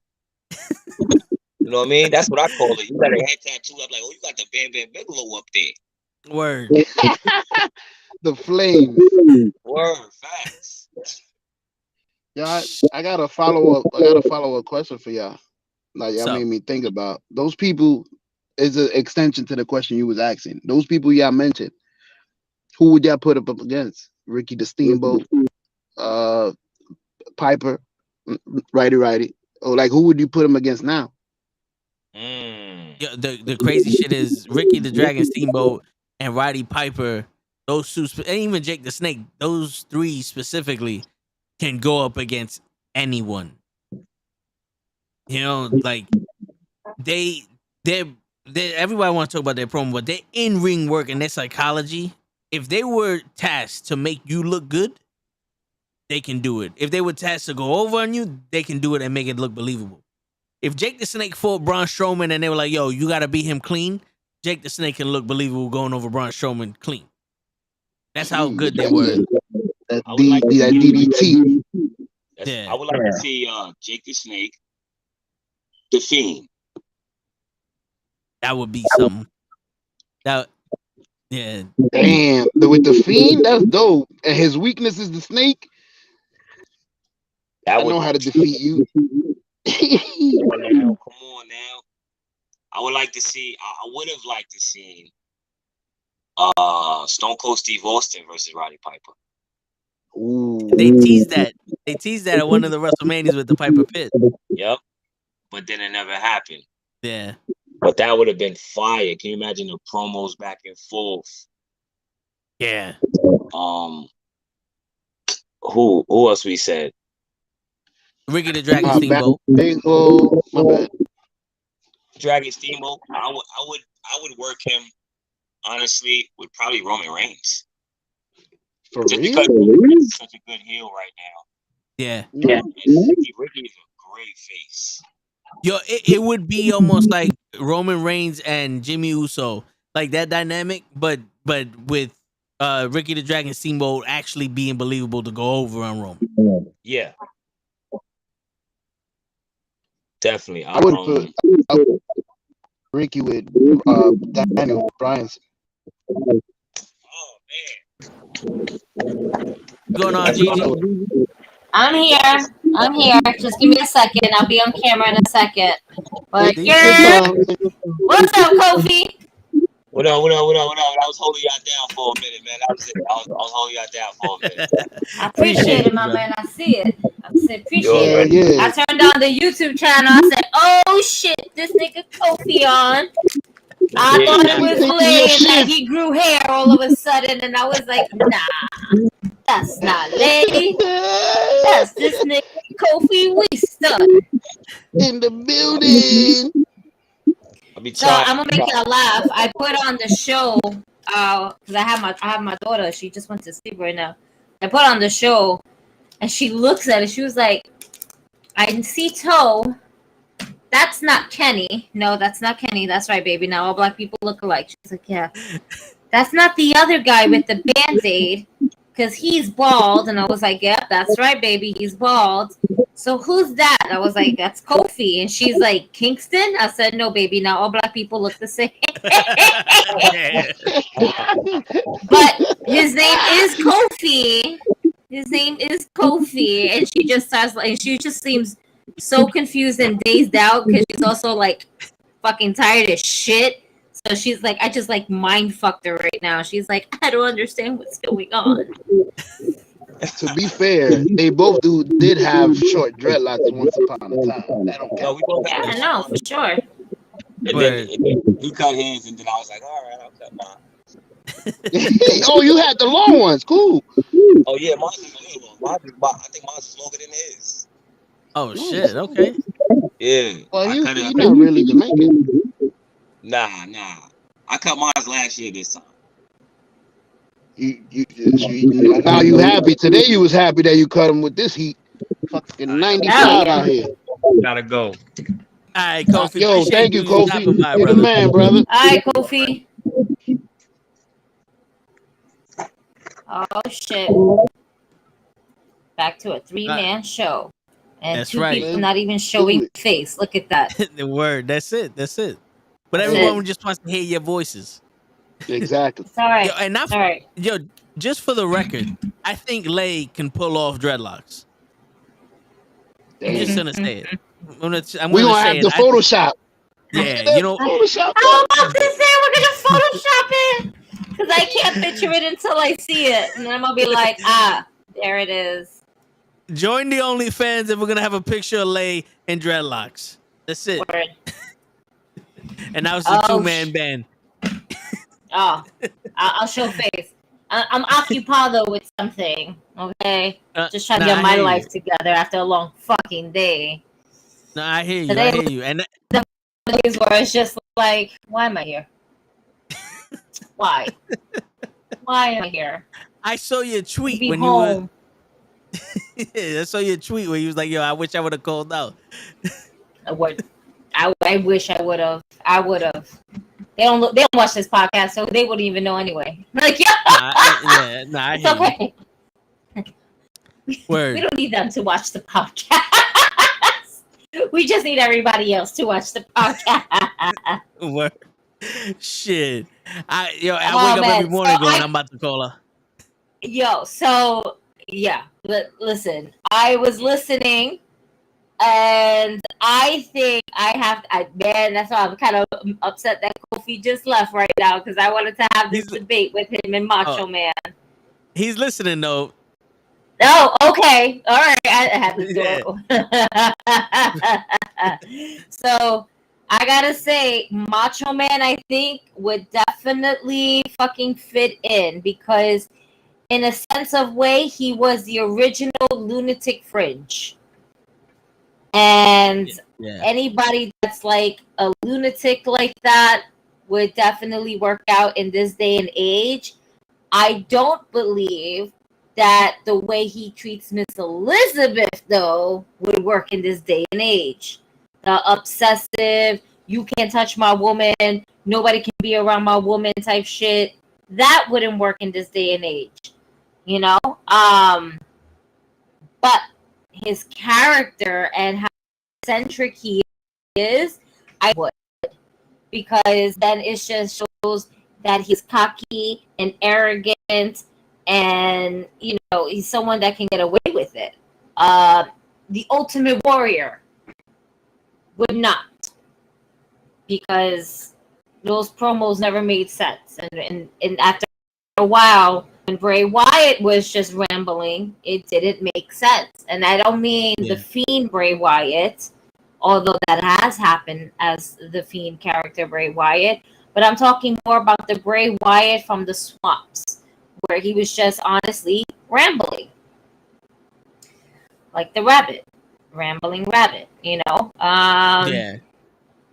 So Kofi replied to you, he goes, okay, but people don't buy into gimmicks. The name alone, Macho Man. Now, come on, his name is Macho Man. Like, I get it. Yo, you know something? But like the rise of the manosphere with like Andrew Tate and everybody talking shit about alpha males and all that, I think they would love Macho Man, especially if he was overprotective of Elizabeth. Like, this is my property. Don't nobody touch this woman. So here he goes. Son. Yo, Gigi, I heard. Yo, Gigi, I appreciate you jumping back on right now. Yo, it would work. It would work. His name is Macho Man. And he's a Randy Savage. Savage. Okay. Macho Man, Randy, but his gimmick is first. His name is Macho Man. Randy. It's just Randy Savage. I'm just saying it wouldn't work. I'm sorry. For me, then you said the Ultimate Warrior wouldn't work. Nah, the promos. I'm thinking about promo wise too. You know, I'm thinking about the whole package. The whole package. The Ultimate Warrior right now wouldn't even need a guy to do promos. He would have someone. He would have a manager, and all he would have to do is run to the ring wild as shit. Yo, but why do you need to have a manager? His music would work, but why would you? We're talking about the character. The character never had a manager. Although the character should have had a manager back in the day. You didn't need a manager with Macho Man. All he would have to say is, "I'm coming to whip your ass," and that was it. And he would be fine. He wouldn't have to say much. I don't think it would have worked because after a while, that run to the ring and destroy everybody would get old now. Yeah. Okay. All right. You know, but it depends on who they put him up against. Because when he came back after WrestleMania 12 and he was feuding with Jerry the King Lawler, that didn't work. Yeah. You know, I mean, that was the King. That's why, bro. Yeah, that's true. It's the King. Jerry the King Lawler used to be for comedians. Yeah, that's true. Wouldn't need a manager. Okay, he say Matt Austin say he wouldn't need a manager. We needed the Warriors promos. We needed the Warriors. No, we didn't. We did not need the Warriors. That nigga didn't make no goddamn sense. Big door Hulk Hogan. I'm just saying. Him and Sid Vicious promos did not make no goddamn sense. All right. Word. Hogan. I am twice the man that you are and half the brain that you do. Hogan would definitely work. I think Hogan's character would always work, no matter what universe. Nah, the American Dream, yeah. Hogan's character would work if Trump was still in office. Definitely would. Yellow, red, and all, everything same color. They would love him. They would love Hogan right now. Nebraska would embody Hogan. I don't think so. I honestly think the Hulk Hogan's character now would be like Rocky Mayavia's character, where everybody was like, "Yo, this guy's we like him," and then instantly, like, "You suck, bro." Hollywood Hogan, yes. Oh yeah, okay. Hollywood for sure. Hollywood Hogan for sure. Red and yellow Hogan probably would mess around and be like Hacksaw Jim Duggan right now. Yeah, too cool. Yeah. You know, you'd be like, because they needed those because they needed. Yeah. They remember. Now, Toe, can I say? They remember because they were stupid. Yeah, show. Can I say Hogan might work? Because I feel like there's a lot of racist people out there that would actually allow him to be himself. Like they ain't do nothing to the president, so I'm sure it's allowable. Hogan doesn't know how to be himself. Hogan's self is Hollywood Hulk Hogan. I mean, excuse me, is red and white Hulk Hogan. Like Hogan doesn't. It's like Ric Flair. Ric Flair doesn't know how to be anyone else but Ric Flair. Ric Flair doesn't know how to be his own given birth name. Yeah, and also like the thing you're describing, show, is like when Jack Swagger was with Homeboy and they were doing the We the People. That was clearly We the White People. Hogan was all American, but he was like, it don't matter what color you are. Look at these 24-inch pythons. You know what I'm saying? So it's like the racists wouldn't really come out because they would be like, hold on, wait, where's your hood at? The racism wasn't in the character. The racism wasn't in the character. Jack Swagger's character was racist as shit, especially with We the People, and then you're going up against Alberto Del Rio. So it's whoa. So for Lay's input, I know the racist was balls deep in his best friend's girl behind hidden cameras for Hogan. That's what the racist was for Hogan. Wow. But facts. Yeah, Hogan's he's different cat. He's different beast. Hogan couldn't even get a good heel at first. He couldn't heel promo in the beginning of the NWO. That is true. That is true. Hogan could. I mean, I'm just saying, people love that all-American shit, man. Am I wrong? No, people, you're not wrong. I'm not even saying people. I'm just gonna say Caucasian people love that all-American shit, bro. They love that whole we America. Hell yeah, fuck yeah, America. Don't tread on me. Yeah, that motherfucker would be in Nebraska, Colorado. White lives matter too. I'm trying to tell you, they would fucking love Hogan right now, bro. Yellow hair, blonde hair, blue eyes, white guy. mustache, hillbilly mustache, 24-inch python. Come on, bro. I'd love Hogan right now. I mean, I would. I'm just saying. I got him on my wall. I'm just saying. No, listen. Hogan, John Cena's just a watered down Hogan, bro. Essentially, yeah. That's all it is. So everybody, you would love that character, especially because they're gonna shove him down your throat anyway. But the difference between Hogan and Cena, at least in the ring, Hogan made it believable that a big guy like Earthquake or Andre like hurt him, and he hulked up, and it was his last chance, and he won. Oh yeah, granted, he won every time, just like Cena, but he would have made that more believable when it was happening. You know, like that whole like take me on the ride and give me the ending, the payoff, the money shot. You know what I'm saying? Don't skimp out on the money shot. Like I said, the money shot. I'm looking at like my action figures to try to figure out which gimmick would work right now. The Iron Sheik would definitely work in this age. I came up with a gimmick, yo. And I think this gimmick would work right now. I came up with it myself. I don't know if anybody's doing this gimmick. I don't think anyone's done this gimmick. A fucking Christian, right? But listen, he would have to come out to like, I can't think of the name of the music, but it's some dope ass like old school music. But you would think it sounds like disco music, but it's a really good Christian song. You know what I'm saying? Yeah. And he just come out and like just have his Bible and be like, "Who wants to be saved? I'm going to save you, and I'm going to save you." But he's really a bad guy. So every time he like beats somebody, he baptizes them with some dumb shit. Like, you know what I mean? Like, I don't fucking know. I just thought it would be fucking dope. Like a fucking, like Jehovah's Witnesses are annoying. I'm just saying. They have something like that in NXT, I believe. It feels like, no, not Brother Devon. Devon, no, man. I mean, now if you put Devon, because he is actually a priest and shit like that. Who's this fucking guy? That white dude that looks like that white dude that fought Riddick Strong for the cruiserweight title. Right? Yes. That he looks like he wants to join my cult. Like that guy. Yeah, he looks like he's the guy that's behind hey, do you want to talk for a moment about your car insurance? Like he's that guy. Yeah. But nah, this would have to be like he would have to come out with the choir robe. Be really like how Jehovah's Witnesses knock on your door and be like, "Hey, are you ready for Jehovah's?" He would have to be like that type of like Christian, like you know what I'm saying? Like, are you ready? He'd go to the fans like, "Come get saved, come." You know what I'm saying? Like, I don't know why I think it would be dope, but people don't like to play with religion, but I think it would be fucking funny. I'm getting Bo Dallas vibes, like some Bo leave. Yeah. And the funny thing is, Kofi, Bo Dallas with the choir of the New Day when they first came out. Yeah, there you go. Yeah, something like that. Yeah.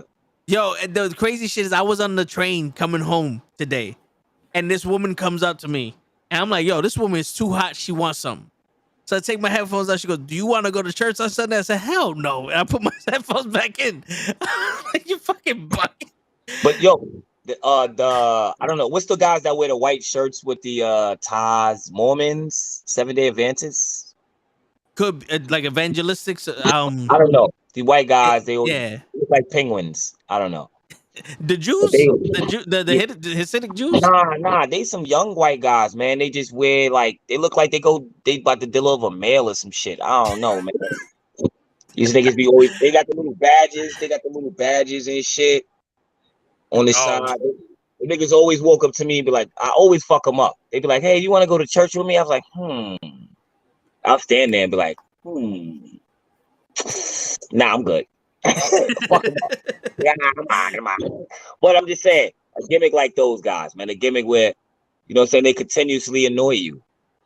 You know what I mean? I'm not saying Christians or religious people are annoying. Just a religion person that they want you to join them for the walk to the motherland. Just come home with me, child. Yeah.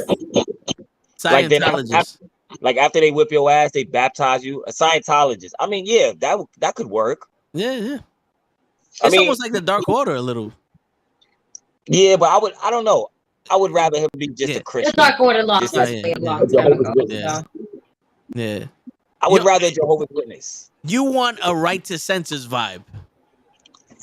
That's exactly what I told Good Brother. I said, imagine a Christian group, but with right to censors vibes.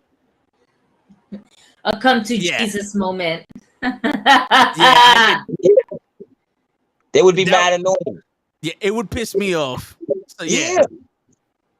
I just thought that would be fire, man. You know, like I don't think people like to touch religious. They fuck with the cult vibes, but they won't fuck with the Christian vibes. That is, but see, with that's essentially what it is, though. It's like a mini cult. Everybody has like a mini cult, a mini sense of a belief. Everybody has different beliefs, and they want you to join their beliefs. What do you believe in? Why do you believe in this? Have you thought about this? Come here, so let me show you. Every religion in general does that. Nowadays, every religion does that. You're kind of like pinpointing just towards the Christian way and everything like that. That's basically Shawn Michaels coming out and invite to God Jesus moment from WrestleMania. I will beat the dead man because the Lord has sent me. Jesus is within me. I am no longer the heartbreak kid. I am the God sent kid. That's who I am. I would like that. I would like that.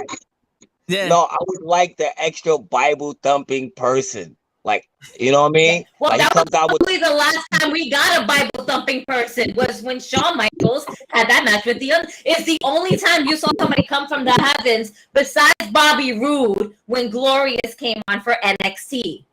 Okay, that was probably the last time we saw anybody just like.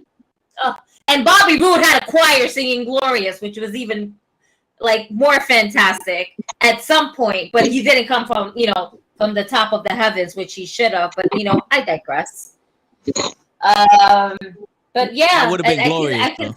That would have been glorious. I think they fucked Bobby Roode up. Yeah, they did. Oh, absolutely. Absolutely. And all of a sudden we got a return back of a Dolph Ziggler, like as if we didn't see him a couple weeks ago with Bobby Roode. Oh, only for what? For him to put Theory over, man. Give this man his flowers. Give him another title at least, besides the NXT title. Because at this point, NXT title don't mean shit. I feel like you just let him go. Let him go back to TNA while it's hot. I mean, Impact while it's hot right now. Are you talking about Bobby? I was talking about Ziggler for a second. I was talking about I switched to Ziggler needs to have at least one more title before just being a complete jobber. Bobby Roode, I don't think he needs to go to TNA. I think he needs to go back to NXT. Okay. I think he needs to go back to NXT to kind of give back that old NXT black and gold fever type of way, right? Because he was hot when he was in there. That's what made him get to the main roster. Kind of touch back on those good old roots and have a good match with Braun Breaker with 4Ks. Yeah, that would be dope. But the way they look, the way they treat Bobby Roode and Dolph Ziggler right now, and I'll be honest, like since you said something about Dolph Ziggler, that shit didn't make any sense. No, him just popping up, kicking Austin Theory in the face. First off, Austin Theory's in like 5 storylines already. Yeah. So I was like, I don't know who he's going after.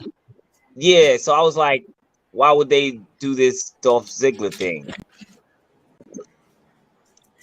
I'm wondering, this is the only thing that I can possibly think of. 2 of the biggest people, out of all of those who've held money in the bank suitcases, all right? The only really 2 memorable ones, in all honesty, let's just say within the last maybe 10 years, Seth Rollins, when he decided to enter himself and made it into a triple threat match, right? Especially after taking that devastating RKO earlier from Randy Orton. But Dolph Ziggler cashing in on Monday Night Raw against Alberto Del Rio. Yeah. Is the legacy of the Money in the briefcase. They're not focused. They're focused on theory, but in a way, they're also kind of focusing on what the legacy of this briefcase holds. Look how many people have successfully cashed in versus how many people who has it. All right. Theory's trying to make it into this big thing where he's going to take a win over Brock or Roman, who are technically two of the biggest names in the company, even though they barely show up at this point. I discussed it.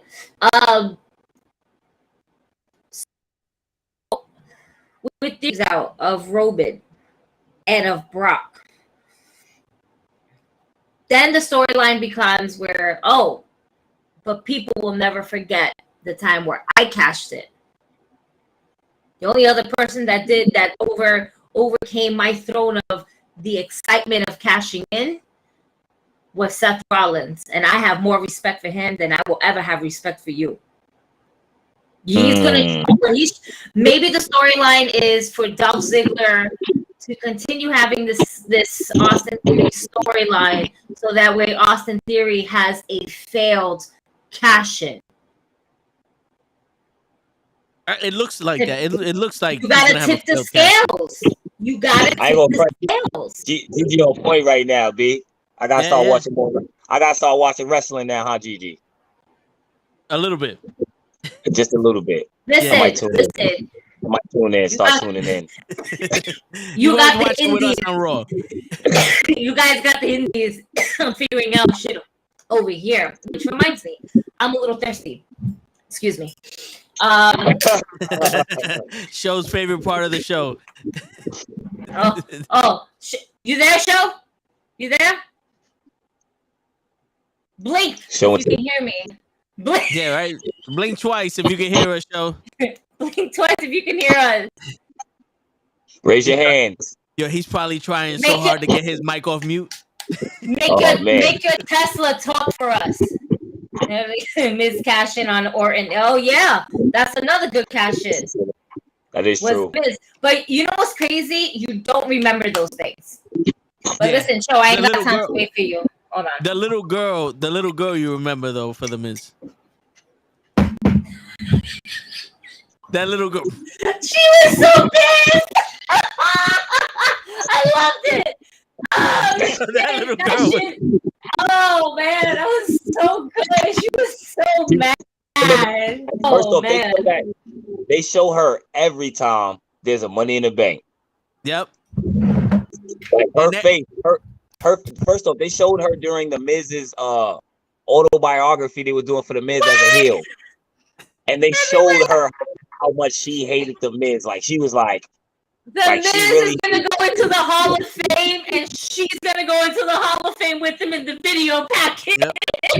Yo, she's gonna win a Warrior Award, and so is that kid when the Undertaker Street fucking died up. That's it. That niggas is going into the Hall of Fame too, yo. Yep. Yo, quick thing. Trish Stratus is going into the Wrestling Hall of Fame. So it's just a little news for y'all. Like, not the WWE Hall of Fame, the Wrestling Hall of Fame. Yeah, no, she went to the WWE Hall of Fame during WrestleMania 29. I was there for that. So that's when she announced that she was pregnant and everybody booed her husband. But the Wrestling Hall of Fame, that's big. That's big. Yeah, that is big. Yeah. Like, congratulations, Trish Stratus. SP type vibe right there. Yeah. Yo, how did Cody Rhodes win the fucking ESPYs over Big E, son? That's why I don't understand. That's why I was about to bring up. I don't even understand how Cody Rhodes got an ESPY, bro. Yeah. Like, what did he get it for? What moment? The moment that third K became unsilent. Before the third K became unsilent, and they just went with it. Yo, him returning from WrestleMania, he won an ESPY for that. If you're gonna give anybody an ESPY to return to WrestleMania, even with all the fucking controversy shit that's happening, the Hardy Boys making a comeback to WrestleMania outbeats Cody Rhodes' fucking WrestleMania comeback. Okay?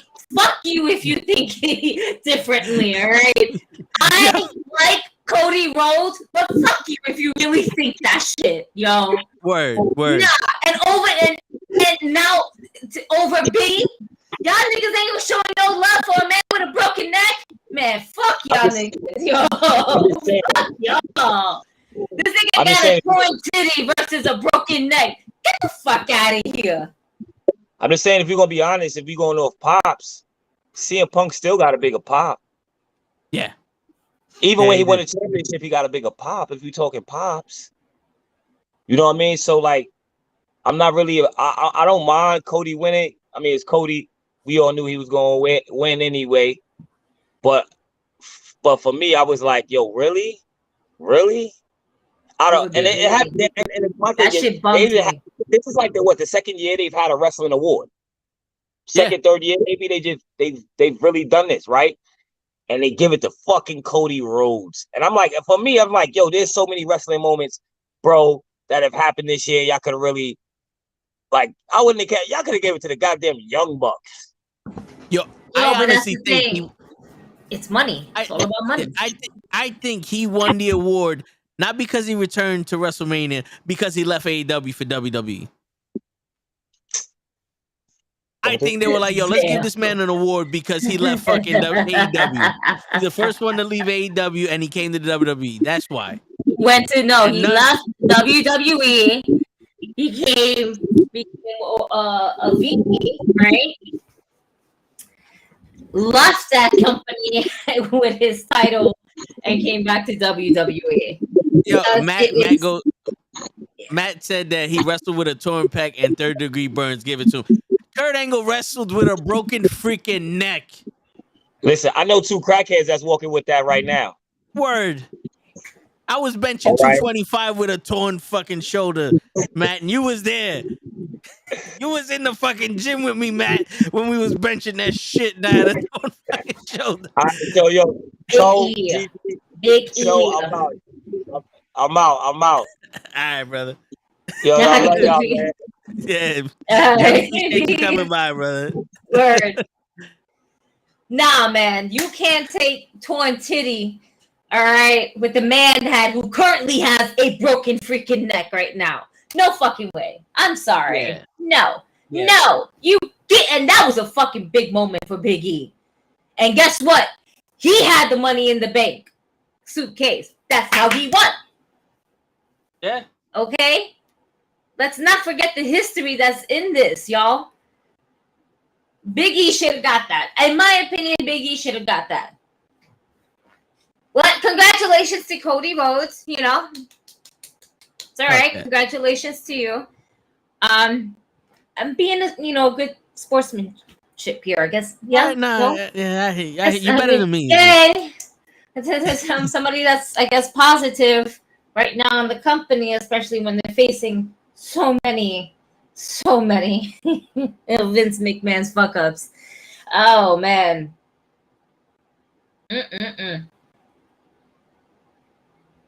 But he's not wrestling with the broken neck.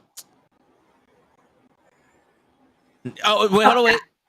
Cody Rhodes ain't wrestling with the torn pec anymore neither. He just did it once. And he injured himself, so he had no choice but to come out and wrestle for us. No one told him. And by the way, this was for WrestleMania, not for Hell in a Cell. So Hell in a Cell does not fucking count. Fuck you. This is true. The award was not for Hell in a Cell, torn titty, and all. All right. This was a WrestleMania comeback. That's right. WrestleMania comeback went over Big E winning the title.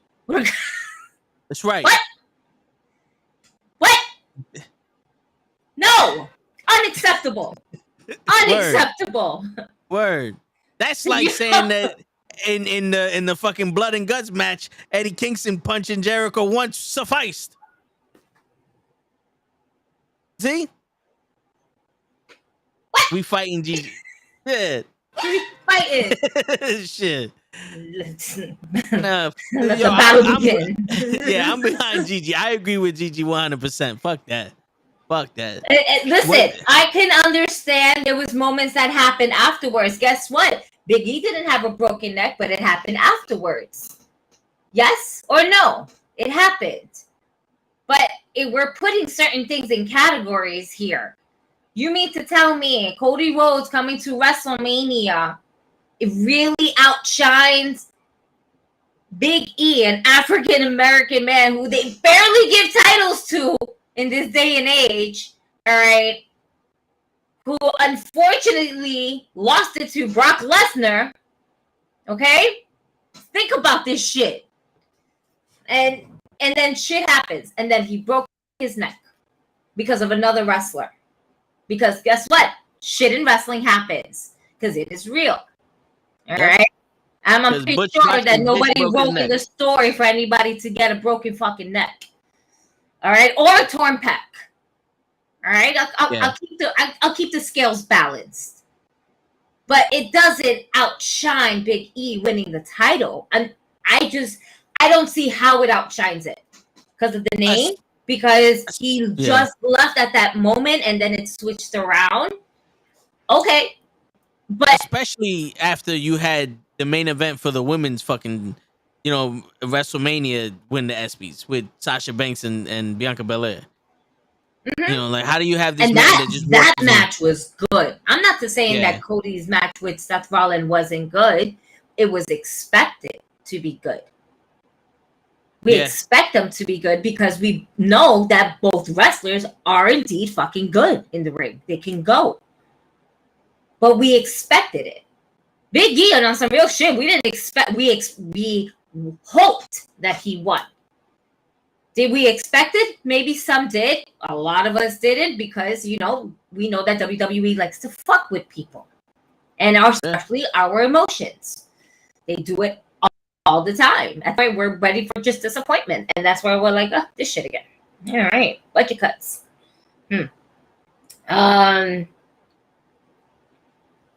Or payouts. But it's something that you don't expect. And that's what's the amazing art about wrestling. Sometimes is, you end up actually being surprised of an outcome and everybody feels it.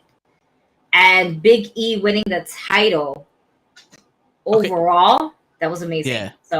So he went up against 16 other moments. You have Brock Lesnar wins the Royal Rumble. Bianca Belair wins the WWE Raw Women's Championship. John Cena returns at Money in the Bank. Ronda Rousey returns at the Rumble. WWE welcomes back fans with a full live crowd. Stone Cold Steve Austin stuns Vince McMahon, Austin Theory, and Pat McAfee at WrestleMania. Roman Reigns defeats Brock Lesnar. Cody Rhodes returns to WWE. Big E cashes in the Money in the Bank to win the WWE title. The Miz turns on Logan Paul. Becky Lynch returns at SummerSlam. The Undertaker inducted into the Hall of Fame. Edge defeats Seth Rollins in Hell in a Cell match. Wee Man body slams Sami Zayn, which was fucking fantastic, by the way. Yeah, it was. Yeah. It was. Brock Lesnar confronts Roman Reigns at SummerSlam, and Stone Cold returns to the ring to defeat Kevin Owens. I don't think Cody Rhodes was bigger than all of them. Most, yeah. Most, yeah. But I need to see Big E cashing in the Money in the Bank. You gotta be shitting me. Hold on. I need to see this because I'm just like, I'm flabbergasted. It's unbelievable. Yeah. You want me to send you the link?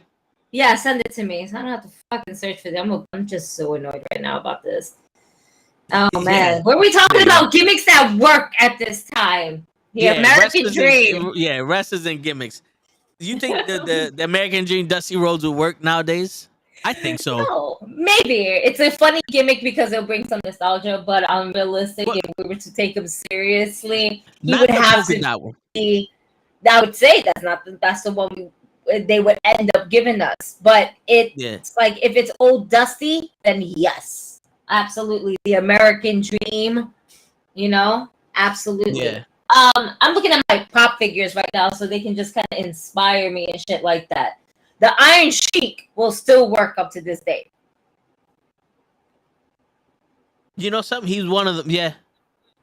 Especially when you had the war in the middle. He'd be like Sergeant Slaughter and shit. But yeah.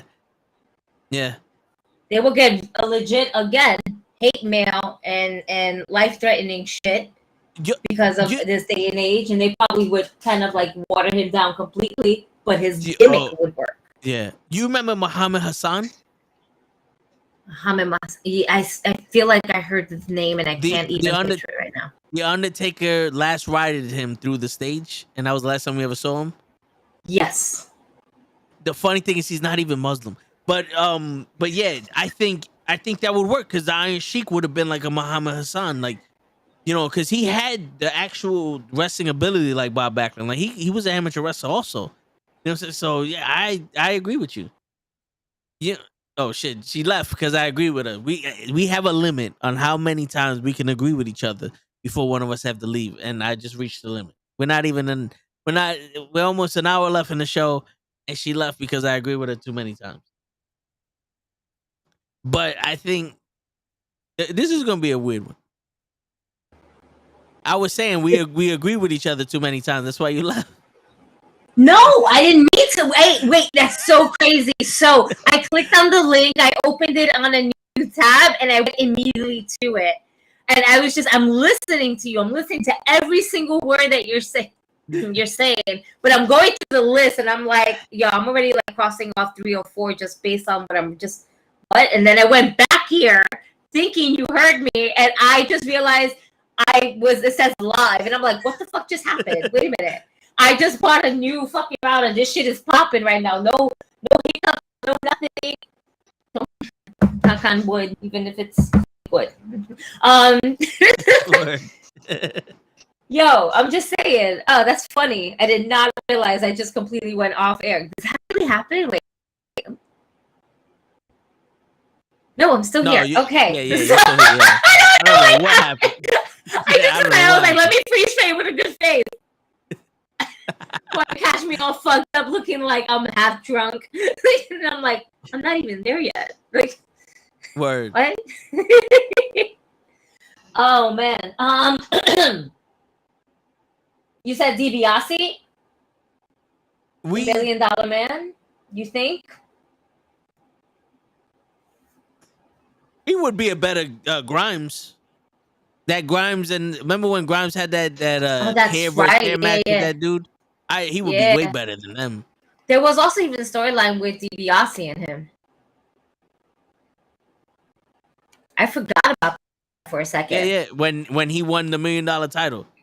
That title is the most useless shit that they do. Like, they always bring it back for someone. It's like, yo, bro, that doesn't, like, the FTW title at least gets defended. And like Taz just goes, we know we don't recognize it, but that shit has history. The $1 million title is a belt that holds up your pants right now. That doesn't mean shit. Nothing. A pretty belt, I think. Nothing. There you go, shit. Show. Oh shit! Back.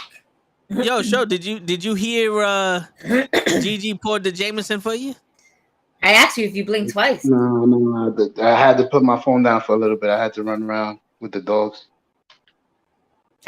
So what you're saying is fuck us? No. Usually I say fuck yeah, and my phone goes off, and then I'm like, nah, I can't just be leaving them like that. At least let me leave my phone. Nah, I hear you. It's crazy that no one talked about Alexa Bliss winning the 24/7 title. When did she win the 24/7 championship? It had to be yesterday. on Raw.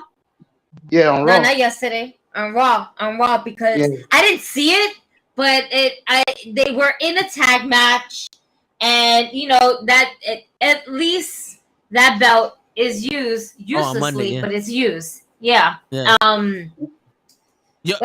she won it. Nikki Ash won it. Tamina won it. Then Dana Brooke won it again. Like it just, it's a fucking recycled shit.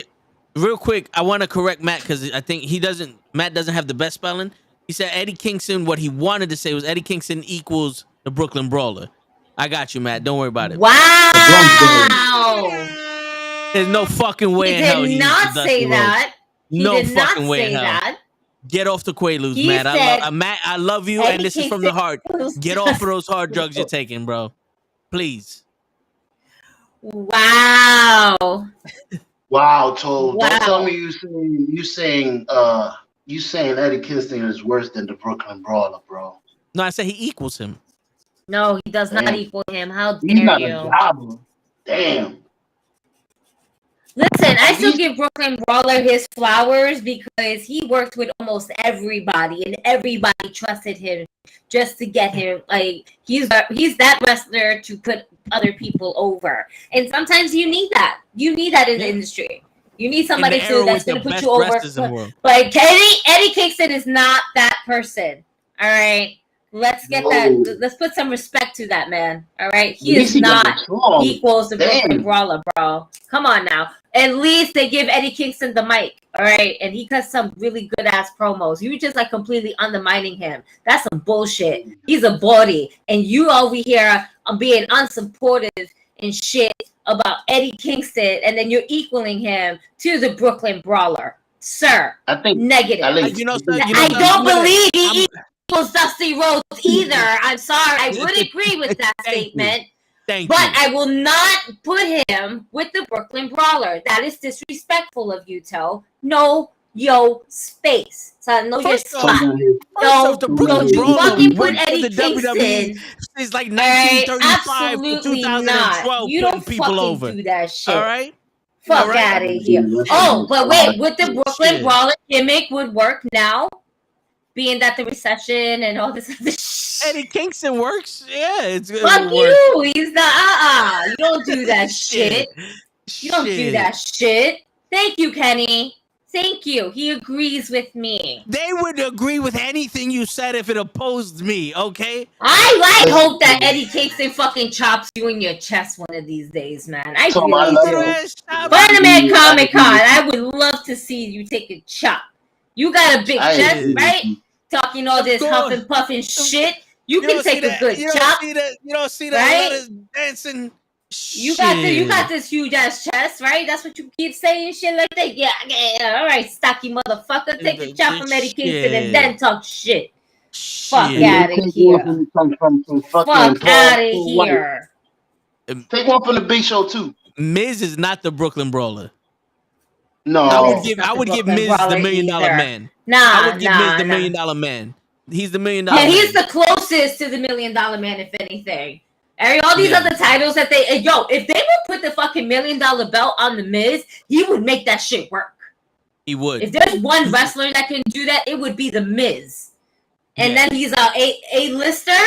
What better way to be an A-lister than be also a $1 Million Man? Yep. Out of all of his accomplishments that he's done in his career, not only being in wrestling, but in shows, his having his own show and blah, blah, blah. Put him as the $1 Million Man. Yep. And is still doing this thing every day in the business. I can see that happening. I do not see the Miz as the Brooklyn Brawler. Brooklyn Brawler right now is like more like Nikki Ash. And the women's division. For the women's division, at least. For the men's division, man, that's tough. It's before. You know what it is at this point? At this point, they rotate them. That's the fucked up part to say. Yeah. They rotate Brooklyn Brawlers all around fucking Raw and SmackDown, and then for a main event. Yeah, for a moment, it was Finn Balor. Finn Balor was the Brooklyn Brawler because he was losing to everybody. They fucking put him in there. Yeah. That's hard. And then Rey Mysterio. No. Yeah. It's no. like they're not even doing shit with Finn Balor I now. Guess. Like my man is the leader of the Judgment Day, and they're like, "Yo, we got nothing for you." Like, get the fuck out of here with that shit. Mm-hmm. Next time I see you, we fighting. He's talking to Matt. He's like, "You don't talk about the Miz." Matt, Adam, don't do that. Word. You know who would work? I honestly think who would work? The Honky Tonk Man. He'll be a better Elias because, like, if he could play the guitar and he could wrestle, like Elias back then wasn't one of the best wrestlers. That's why they gave him the just go out there and talk, so much. He wasn't really wrestling nobody. Honky Tonk Man can go. You give him that little shit. But the Honky Tonk Man. Right, but the Honky Tonk Man is more of Elvis. You know what I'm saying? No, yeah, and yeah. that I don't know. It's that part of the gimmick would go over. Deuce and Domino went over, and they were fucking Grease. Yeah, but he was fully committed to that. But they weren't acting and looking and sounding like an impersonation of Elvis. But like he made it work. Elvis, yeah, he did make it work. He was the honky tonk man. He's the honky tonk man. You know, Jeff Jarrett tried to do it. And Jeff Jarrett now is the white Undertaker because this nigga be coming out with his fucking Undertaker come to Jesus hat. Look, you got your Christian there. It's Jeff Jarrett, but he's coming more as a Reaper. All right, he's coming more as a Reaper lately, and now he's looking to take the soul of Ric Flair. All right. I gotta get. Shit, I forgot about that. Oh man. For him to be in the limelight that long, Jeff Jarrett, I never liked his character. I never liked. He was little. He was annoying. He was a rock singer. I never liked his character. He lasted so long. Hold on, wait. Define limelight. Bro, Jeff Jarrett was always on TV. And we wore many titles. I don't know if, well, am I tripping? When they did the little recap video, I saw him wearing a lot of belts, Intercontinental Champions. He was like the heel back then. Maybe y'all did. I mean, y'all got the disagree face. Y'all the veterans. They did more than they did with Ricochet with him. Well, all right. Well, hold on. Back in those days, yeah, he was feuding with Razor Ramon. Which I was gonna ask about Razor Ramon later, so we're gonna circle back to that. But yeah, you know, and then like when he left, he owned TNA and became their champion, and WCW was downhill when he was champion. So it was like, I think he's the right man at the wrong time. I don't put him as a like on the top. Like he's not gonna be my top 50. No. But if you know, maybe I say I would put him in my top 50. I don't know about my top 20, you know, but in the 50s I would absolutely. There's a lot of wrestlers, and he put a lot of people over. He kind of introduced us to the Road Dogg, all right, because he was basically the fucking entourage. He was the only entourage. Yeah, and I'm not gonna lie, that song was phenomenal. I spend my days working hard on the go with my hands on the clock. He's spinning too slow. I can't wait to be alone with my baby tonight. And then they did a whole music video to it. We had a concert that we found out that Jeff Jarrett was a fraud because he was a fucking roadie that was. Yeah. It was great. It was great storyline. And the thing is, you did not like Jeff Jarrett's fucking character, that he did his fucking job. Because he was a heel. You're not supposed to like his character. And I didn't fucking like his character. I was like, fuck out of here. But I appreciate the fact that he worked. That's the one thing. Jeff Jarrett worked. It dies. That's the thing with Jeff Jarrett. It comes and it dies at the same time. I'll give you one thing. At the time, he wasn't as strong as his legacy. You know what I'm saying? Like right now, you could look back and be like, yo, this man, all right, he deserves his respect. But during the run, it was like, you're the filler. You know what I'm saying? Like that's where I'm at. Like, right. I can't knock the man's career because it's true. He had all those titles, he had all those memories, but then when it was happening, it's like, I don't know. It's not. This ain't it. What you said, Show? I said that's because we hated him. No, because we hated him while it was happening. It's like fuck this guy. No, it's not that. It's that there was no real excitement behind it. Yeah. Like they tried to make it exciting, but it wasn't. At the end, it was lackluster. Yeah, the best thing he did was with Owen Hart. when he was tagging with Owen Hart. That was the best, that he did. And now he's a legend. Now he's going to GCW. He went to WWE. And now he's going to put Ric Flair out of his misery by giving him one last match. And Ric Flair can still go. But and then wasn't he bloody? I saw a video where he was just bloody. He just like, bro. So Jeff Jarrett and Jay Lethal jumped him in the parking lot. That's why he was all bloody. Yeah. That's why they were all bloodied up. Right. They're selling that match. They're selling the match. They're selling that blade job. We don't need that blade job. Yeah. All right. Flair. We don't need that. You saw that blood? Like, that blood was like 4K. His body was like, yo, this is the first time in a century that we was able to actually reproduce blood with blood in the body. The blood was hype, and it was like, oh, what the fuck am I doing outside?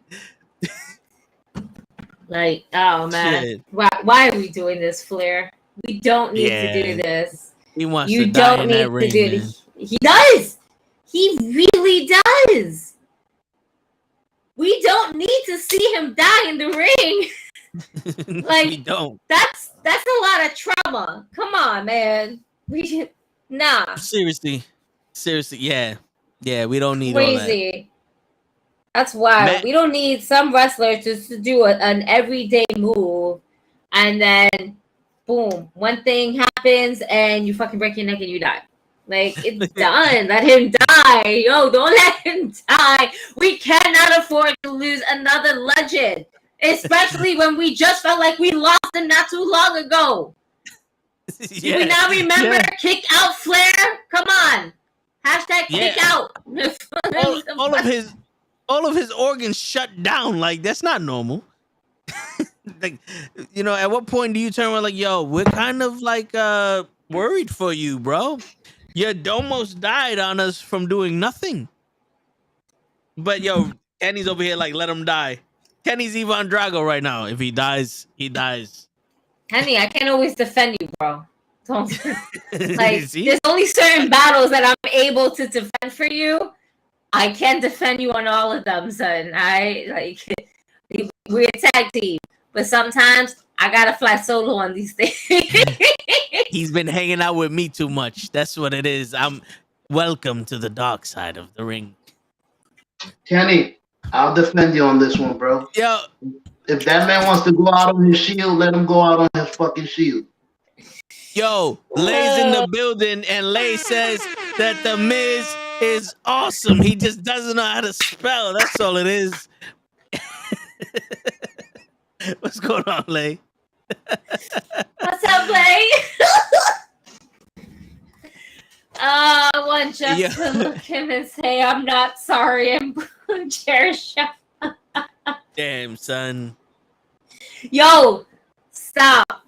We should definitely all right, what time is it? That's it. Because if we see this shit 11:15, all right, 11:15, we're gonna make sure to come back to this, because if Jeff Jarrett fucking says that shit, Kenny called it. I'm just saying. Yeah. All right. Yeah. Because I can see some dumb shit like that. Like, I don't fucking love you.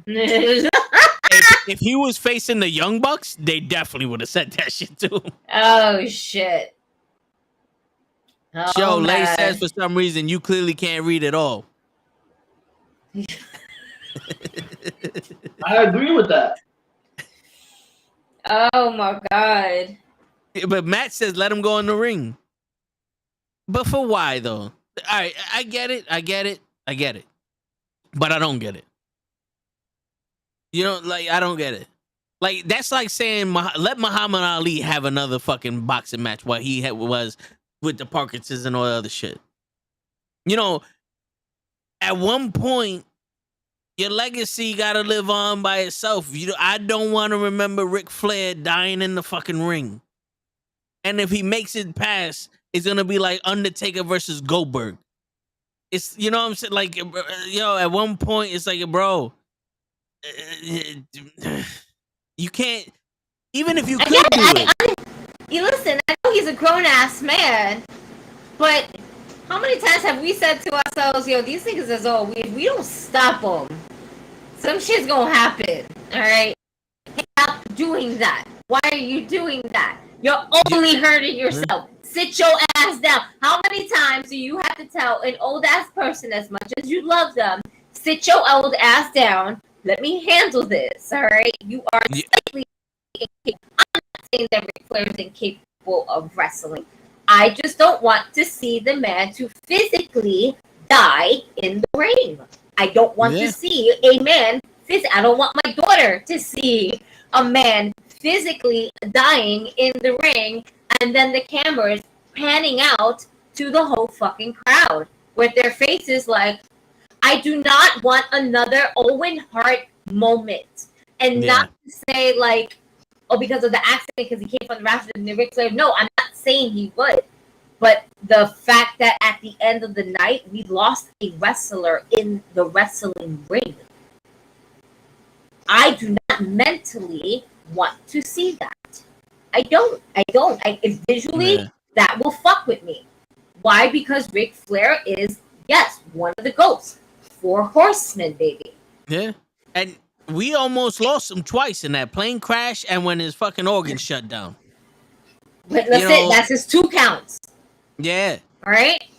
Let's not get to 3 in the wrestling ring. Again, he's a grown-ass man, but there's a line where we should just not cross. And watching a man to physically die in the fucking wrestling ring, no matter how grown-ass man as he is, I get it. Some men want to die in their own bed. And right now, Ric Flair's own bed is indeed the wrestling ring.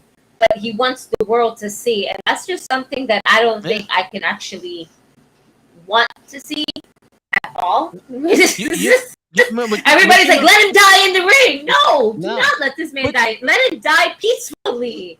But you know something? A lot of wrestlers, especially like Jake the Snake Roberts, say that rush that you get for being in the ring is addictive. It's like a drug. Now, Eddie Guerrero was a grown-ass man. He died because of fucking heart failure because of all the steroids and the drugs he took. British Bulldog OD'd on fucking pain pills because his back was broke. Well, he's a grown-ass fucking man. Jeff Hardy, every fucking 10 months, goes to jail for fucking DUI and popping for shit. He's a grown-ass man. But y'all still sitting here talking about, oh, they shouldn't be doing the drugs, or why ain't they drug testing, or what are this other shit, and Jeff Hardy, why is he still wrestling? Because they're grown-ass men making these decisions.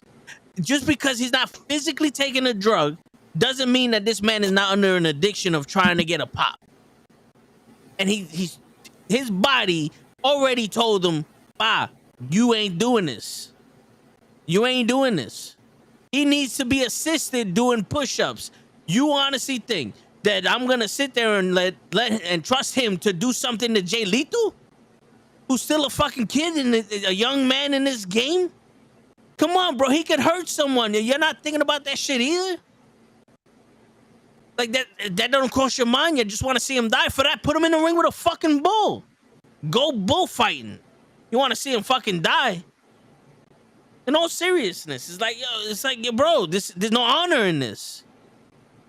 This isn't gladiator fighting where it's like, all right, he's old and, he's going to Valhalla because he died in battle. No, this is a show.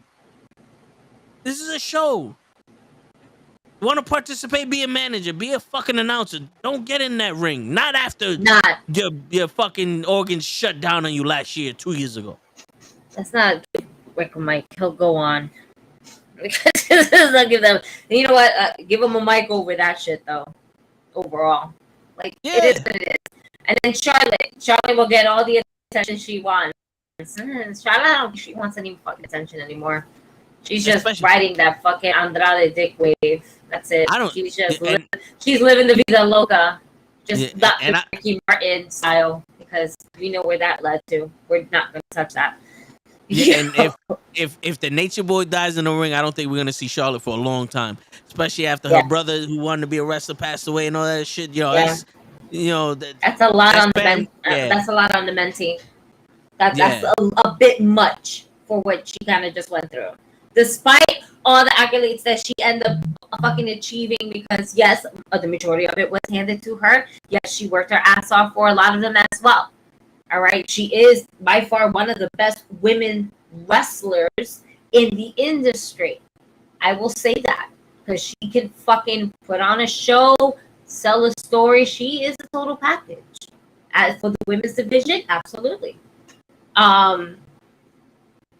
But to understand where Charlotte Flair is at now versus where she was at before, watching her dad having that match with Shawn Michaels, watching her brother, dealing with the fact that her brother died, and then almost losing her dad once in her lifetime, where she's like a full-grown ass adult.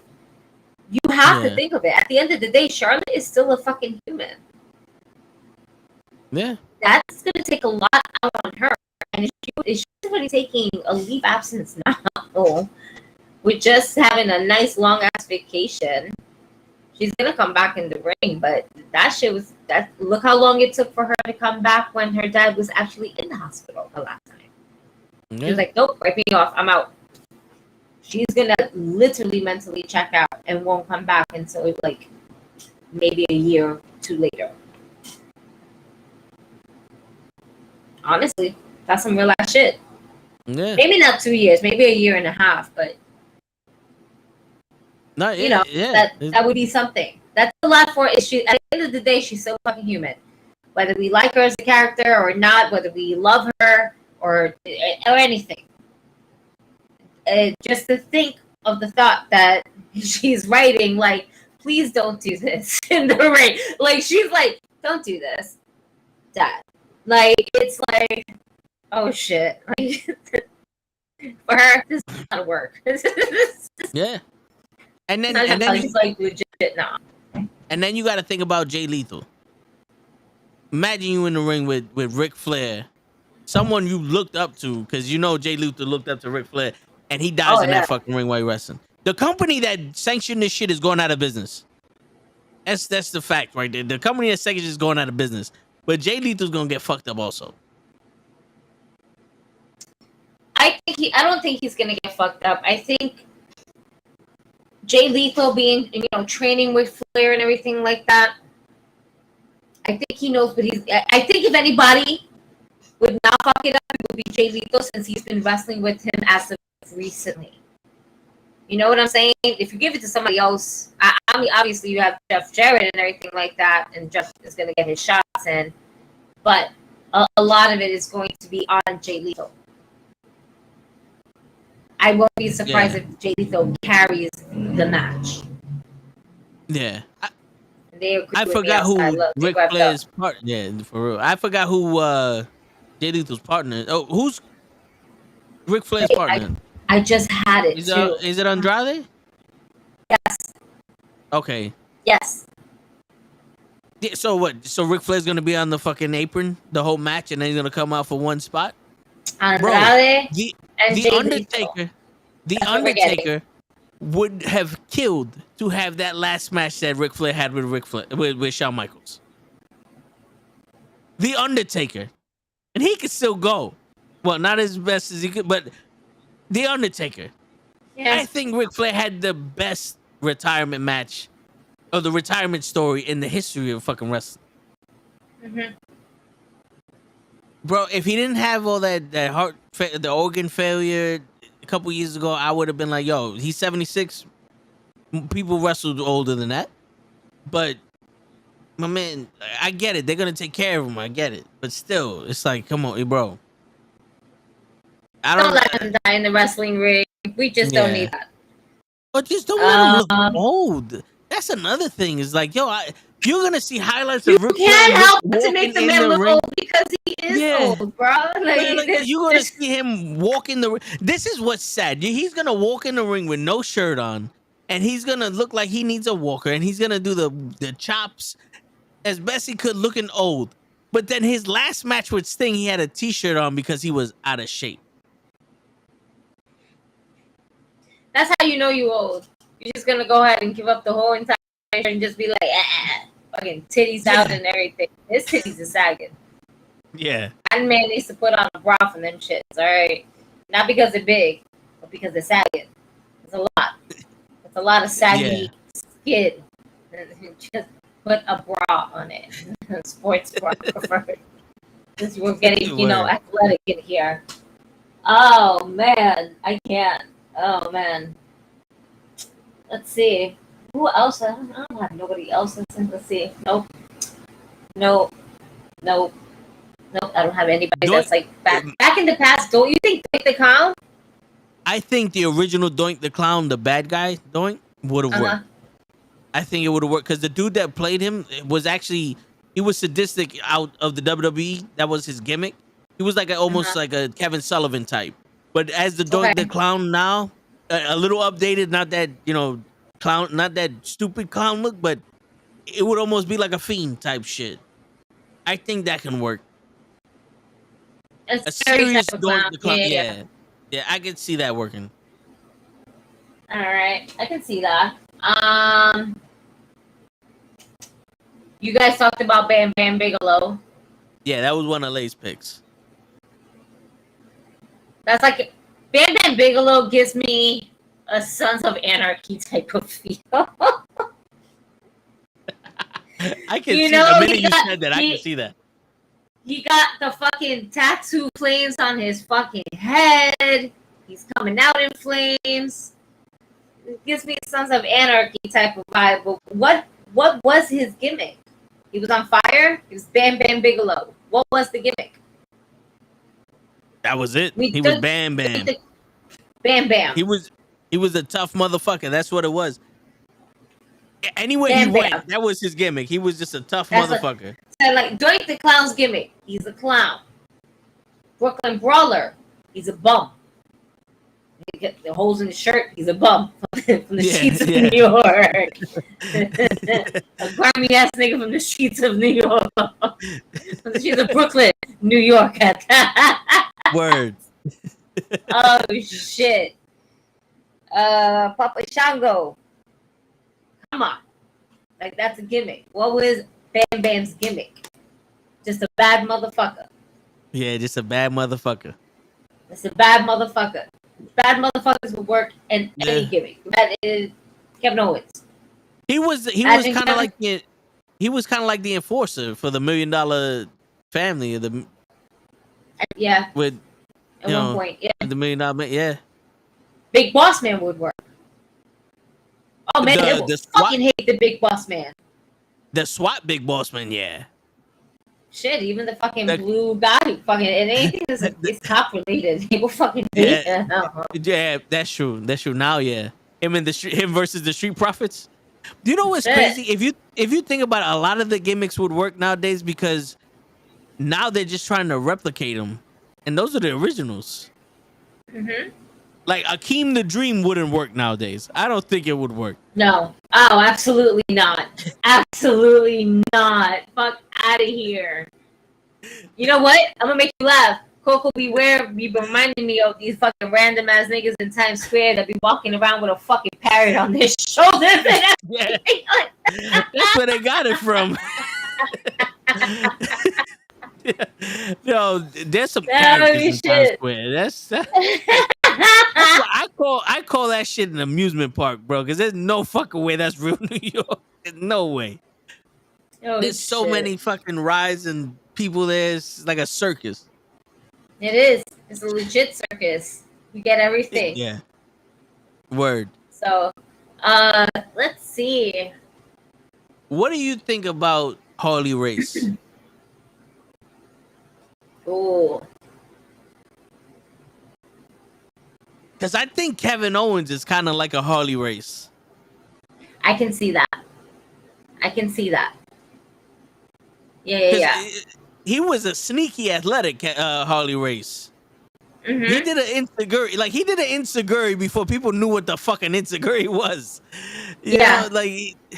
And his mic skills was on point as well. Like, you can just tell he was just like a straight asshole, you know, and arrogant. Like, just like, go fuck yourself. But Kevin Owens sometimes is a go fuck yourself person.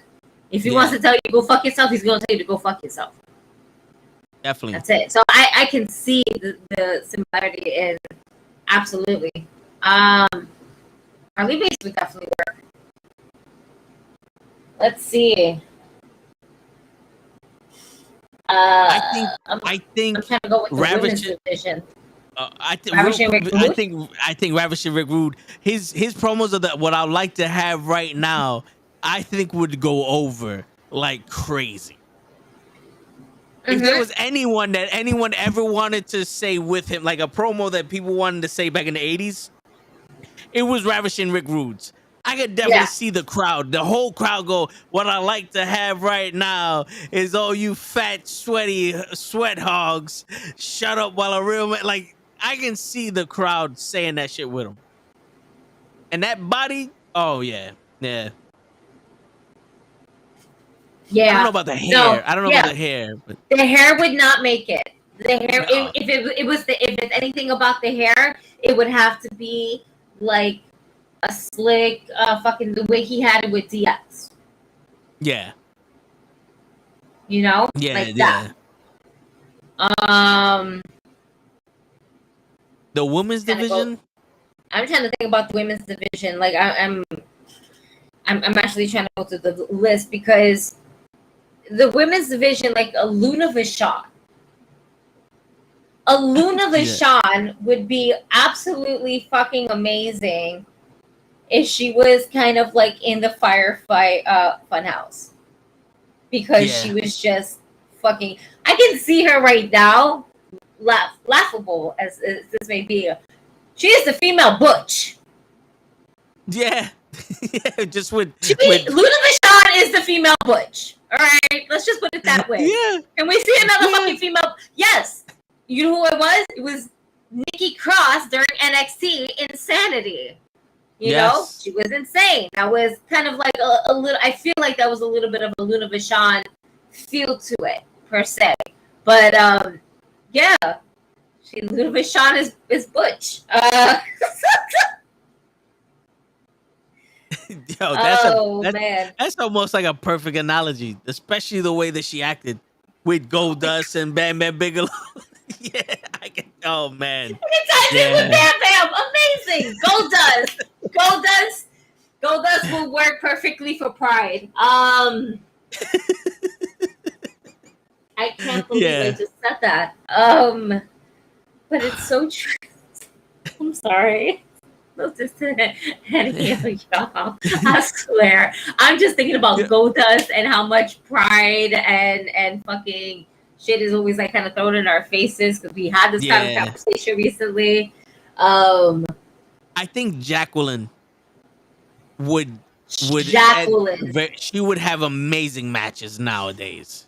I would love to see Jacqueline in her prime and Naomi tag team up, like Naomi now. Yeah, that would be some dope ass like real female power. Like not against Sasha or anything like that, but just to have like Jackie, like it's Jackie. I would love to see Jacqueline versus Bianca Belair. I think that would, because you have a powerhouse and a rough house. Like, you know, because Jacqueline was no weakling neither. She was, for her size, she could get it in, yeah. She was fucking tough. She definitely.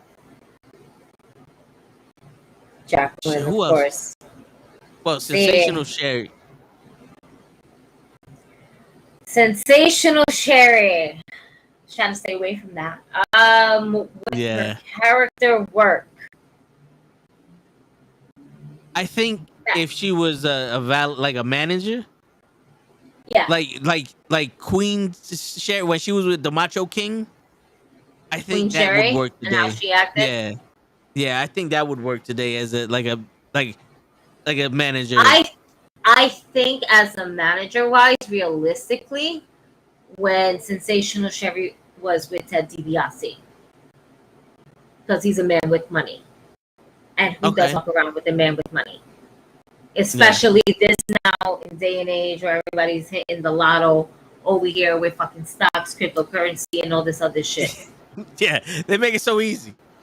You know, she's in there with that business suit with them, just looking fresh and clean cut. Realistically, Sherry, that was the valet for Ted DiBiase's character, would work now.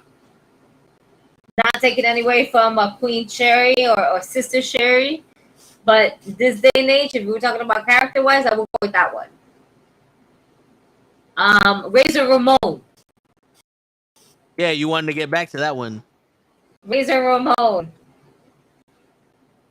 His gimmick. He was Scarface. He's the only. Scarface. Yeah. He's the only white boy that we know that can play Cuban, and we didn't have a problem with it. We didn't have a problem. We didn't with know that. then. We didn't know then what we know now. And you know what? We still fuck with him as Razor Ramon. Everyone loves Razor Ramon. And a lot of people love Scarface. And listen, Al Pacino was Italian. We didn't have the Latino actors that we have now, and still there, but not so much. But I digress. That was the closest thing they got to a Chicano, even though he was fucking Italian. Controversy later, but still a great film. You can't deny it. Scarface is a fucking all-time classic. And to have Razor Ramon, to have Scott Hall give this whole "the world is mine" idea to Vince McMahon, bastard, and ran with it. A Chicano from Miami. Throwing a toothpick in people's faces. Throwing it during COVID. Yo. Oh, the fuck out of here! Stop, nigga! I'm safe! I'm safe! Word, that. Nicole Bass, stop! Nicole Bass didn't even work when she was there. Bro, I close my eyes and I just see one eye this way, the other eye going that way. I just see her like looking mad weird and shit. Oh man, no side was her good side. God rest her soul. Oh shit. So I'm thinking about Alondra Blaze. I don't think Alondra Blaze's character would work. Big Bertha would. Big Bertha, I feel like it's dewdrop. Alondra would work in AEW. Because with Serena Deebs, it wouldn't be Alondra. It would be Medusa. Because AEW is more WCW feel, and Medusa was her name in WCW. Yeah, and that's what she's right now. It's Medusa. So Medusa's character from WCW. She was more provocative though. Yeah, but they still didn't give her shit because there wasn't shit for the women's division there. That's true. I remember she was in the cruiserweight tournament and like she won her matches by making out with the niggas and they had their shoulders down and they got the quick pin. Listen, that sometimes was a big you know you gotta do what you gotta do. Word. Nicole Bass versus Jade in a muscle off. Nicole Bass was like 6'1", 350 pounds. China versus Jade in a muscle off. I'll do China, not Nicole Bass. I'm sorry, Nicole Bass is too hard to look in the face, man, for me to go ahead and go with gimmick. No, I'll go with China though. Huge though. She was massive. Like, yeah. I'll put Nicole Bass with Nyla Rose. Bobby Lashley. Shit. Pose down with Bobby Lashley. Let's see that shit. Yo. she had the physique for that. Like, yo, you have fitness models and then bodybuilders. Oh man. Oh, devastating. China was like a power lifter. And Nicole Bass was like a heavyweight bodybuilder. Like there was differences with that shit. But Nicole Bass was huge. You know that them titties was fake. All them real titties is muscle. Yeah. She got muscle. She has a nipple. That's what she originally had. So she got them titties. Word. Yeah, that's what she. Yeah. She ain't breastfeeding shit. But damn, man. I'm trying to like really think about the fabulous Moolah. Despite all the shit about her, would the fabulous Moolah gimmick work? we kind of got that with Charlotte, but I think her, I don't think so. Because even then, like when I remember seeing Fabulous Moolah as the champion, she was an old woman. I don't think like you know what it is. She was just like she was a white woman that had like just an old looking face. You know what I'm saying? Yeah, So like there's some white women that just age like they're 25 but they look 45. And it's like damn. No, yeah.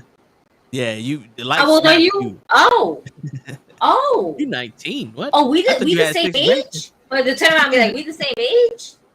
Oh. You look like a grandma. Word. How many kids you got? Oh, 4? Huh. Shit. No wonder. Yeah. Good. Good. It's good to know. You're doing well. Tell Bob I said hello. I tell you, her politics wouldn't work.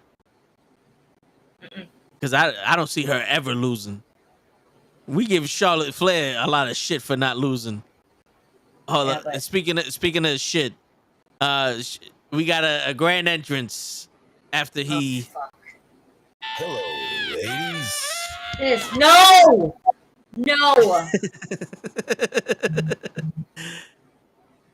What'd I do? Keep it on. Keep it on. I'm sorry. Oh, she didn't want you to go ahead, show. I fucking finish. You know what? You know what? You know what? I'll give it up to you because it's way too hot in this 90-degree weather. All right? It's summertime. I'm gonna let you live, but just don't go full throttle. Bull Nakano. I was thinking about that. I didn't want to mention it because in a way I feel like her character I kind of get with Asuka sometimes. It's just that Asuka now's been more recently vocal as to not,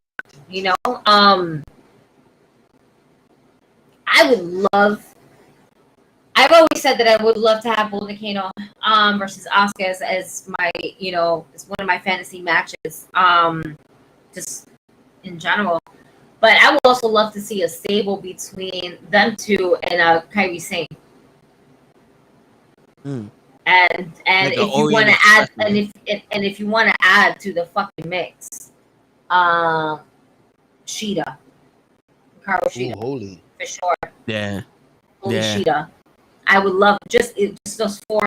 And you know what it is? It would be one person mentoring a trio, and that would and just to have that nostalgia, and then just be like, yo, these bitches are gonna go like straight. These are ninja bitches at this point. All right, they came in to kill. Word. They ain't fucking around on this one. There'll be what is it, Blackpool fucking club and shit like that. The Blackpool Liver England Specialist Society of X Club Fight Pass. Stop. Society is just Joe. Remember, he's the one with the society. We gotta keep it separated. Yeah, they're the Blackpool Liver England Fight Pass or whatever the fuck they are. There we go. Show don't like when we talk shit about the Fight Club on the Liverpool, because show is 198th English. That's where he gets the accent from. The sporty. Yeah, on his great grandmother's friend's side. That's where he gets the England from. My goodness. Yeah. Wow, Ancestry has been working its magic. Unbelievable. Wow. Oh yeah. Shit. No wonder his teeth are so white. All right. Nakano versus Shida. Yeah, I can see that. I don't know. I think I would like to see that. Why not? There's just a lot. I love it. What else? What else? And I can't really think about any other fucking female character. I'm thinking more like 80s versus 90s and shit like that because there wasn't really too much. Yeah, I mean, you have your Trish and Lita, but they fit in anywhere. Yo, you know what I was just looking at earlier today? A small video of I think it was it might have been PMS, right? Ivory and Jacqueline Yeah. Ooh, Yeah. Where they had sexual chocolate Mark Henry on this massage table with a ball gag attached to his mouth. The PG-14 era is back, baby. That's go, it. bring And Mark Henry that's back. right. That's right. We're breaking news. TV-14 is back, bitches. And we can say bitches now. I mean, we've been saying it all the time. We know. Not bitches. We've been saying bitch. You know, like a lot of bitch. You know, and that's it. Ronda Rousey holds the record for the most bitch in the ring. It's like, holy shit. She says bitch like I say fuck. And that was in one match. Like Jesus Christ, bro. Say that again. Oh, but certain wrestlers. She says bitch like I say fuck. Yeah, Did I get it? Yeah, you got it. Like I say, yeah. There you go. What you got there, show? Little Pepsi. Thanks to the wife. These are the perks of being married, man. I get it. Oh shit! I forgot my Pepsi in the freezer. Let me go get it before I'm fucking. Before it It's freezes. done. Nothing like that. Yo, it's done. Yo, by the I way, had this candle for like 3 years. Ooh, smells delightful. Mango. By the way, Toe, I wanted to definitely chime in on the conversation. I'll probably wait for Holy Gigi to come back, and then we could talk about it. But I got somebody I wanted to induct to the Hall of Fame. No. Into what wrestler from back then would thrive now? Okay. I think Gigi still got her headphones on, so she might be able to hear you. Gigi, if you could hear us fart. Twice. There it is. I heard it. There you go. Yeah, there you go. Oh, man. But anyways, so you want me to tell you who? Yeah. All right. Who I wanted to indict is... What I'd like to have right now. Yo, you missed it. I said that. Bruh. I said Ravishing Rick Rude. Nah, right he before was we good. started talking about the women. No, but I agree with you. So Yeah. He would be... I think he might be bigger now. Like champion. Yeah. I was saying I think the fans would love to do that with him. But I like to have right now. Woo! And then everybody starts fucking going crazy. Word. Yo, Ahmed Johnson, the problem with him was he was in jail most of his life. Him and New Jack couldn't stay out of jail, bro. Fucking... But him and Powerhouse Hobbs would have been a crazy fucking match. New Jack tried to kill somebody. Twice. And that was outside the ring. Word, that was in the ring. During his job. Word. So you want to be a wrestler, little nigga? Please. Matter of fact, no. 3 times. What happened? He threw the dude off of the scaffold. Of the scaffold. The guy he poked. Scaffold. Yeah. Correct. Yep. That's 2. The guy he poked. He said it too. He's like, I was trying to get him outside on the floor. I was trying to kill this nigga when I threw him out of the ring. And then there was the guy, the little kid. Yeah. He got sued for. That's 3 people he tried to kill during his job. Mass transit. Yep, this is fucking mass transit. Shit. Damn, man, he still was hired after that. That was ECW. They got paid to kill motherfuckers. Damn. Shocked them and threw them off. Yep. Get the fuck out of it. My man was like, get the fuck out of here. He said, yo, the rope saved him. He said, I was trying to throw him out over it. Yeah, he bounced off the ropes and he said he saved, because, yo, the whole ring was full of tables, about 4 or 5 tables high. And my man hit the ropes. He wasn't aiming for them tables. He was aiming for the concrete. That's what he said that was a better spot for you. He said it in the interview. She. Yeah. I'm surprised. Yo, not for nothing, though. If he did that to me, and I was still fortunate enough to walk, I'd have pulled the fucking Brutal Brosy on him.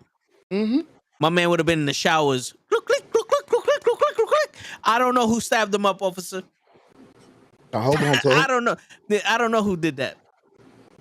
Don't be going to jail. Now hold on, so Gigi, I think Gigi got some news. Breaking news. Uh-oh. I see it in her face. Oh shit! Wait, I can't even guess right. I think. Bruh. Wait, I don't know. I thought I had the breaking news face. I saw her look on the phone, and then she said, I was just and then she went back down. I was like, what happened? So what happened was that I clicked the link and I was trying to get to it, and then as I was going through like the page, I hit the back button and I was like, oh shit, and then I had to go back to it, and then you were like, oh, Gigi got news. I was like, wait, what? I was like, word. She's like, I just trying to go through the gimmicks. I'm like, I found baby. Yeah, I did see some fucking news and shit like that. I just don't remember what the fuck I saw. Tajiri versus Wheeler. Utah. Utah. Fucking terrible Regal accent. Wheeler, Utah. Utah. He's just so amazing. Oh man. Wheeler, Utah Jazz. What? No? Will Regal survive now? Oh, I thought you said will Puerto Rico survive. I was like, I don't know, man. They owe a lot of money to America. Our poor island is suffering, Lethal. Shit. We're whole. We hope so. Word. Like, I guess so. Yo, Jeff, you might as well throw damn, I forgot his name. Abdullah the Butcher in there in the three-way. Earthquake. Abdullah the Butcher. Mm-hmm. Earthquake. Well, Earthquake worked as a gimmick. Earthquake and Typhoon, or just Earthquake? Both. Why not? Throw both of them in. Because the natural disasters are pretty much the fucking the Viking Who's Your Faces. Viking Raiders? Yeah, are the Raiders, are they Express? Are they the 2-for-1? Are they the War Raiders? Technically, that's what their original name was. But Viking Raiders. Wasn't they War Machine? Yeah. No, yeah. War Machine. That's what. Yeah, War Machine first. Yeah. You know what? They went through so many names. I'm sorry. War Machines was the original name. Yes, because it was war, and it's just Yeah.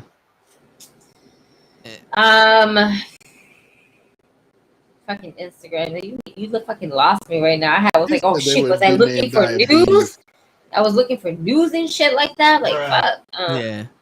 Jeff, we mentioned Jake the Snake earlier. That was one of Lay's picks. Lay hit me up with a few picks. Jake the Snake, yeah, definitely would work nowadays. What about Psycho Sid? Psycho Sid. Psycho. Who show? If Demiro is the new Diamond Wrestler, then Psycho Sia is Diamond Wrestling. Psycho Sia, come on down, baby. Mm-hmm. You really said Sia. You really said that. I had a fry in between my tongue, and it didn't let me say it right. Wait, say the name. Say the name right, please. Psycho Sid. Okay. Listen, I just. Gigi, I have No, I did listen, and I heard some shit, and then the sirens went off, and I'm just here being a friend and just trying to verify if you had the name, because I just want to make sure, because I just don't want you to sound like, You know I have half the brains that you do. Fuck. Bruh. There you go, Psycho Sid. Oh man. Wasn't that something he said? I want to go again. Again. We're live. Fuck. We're live, buddy. You can't. We're live. See what he should have said was, "We'll do it live." Fuck it. Roosevelt, Max, Gage, Victoria versus Gage. Yo, word.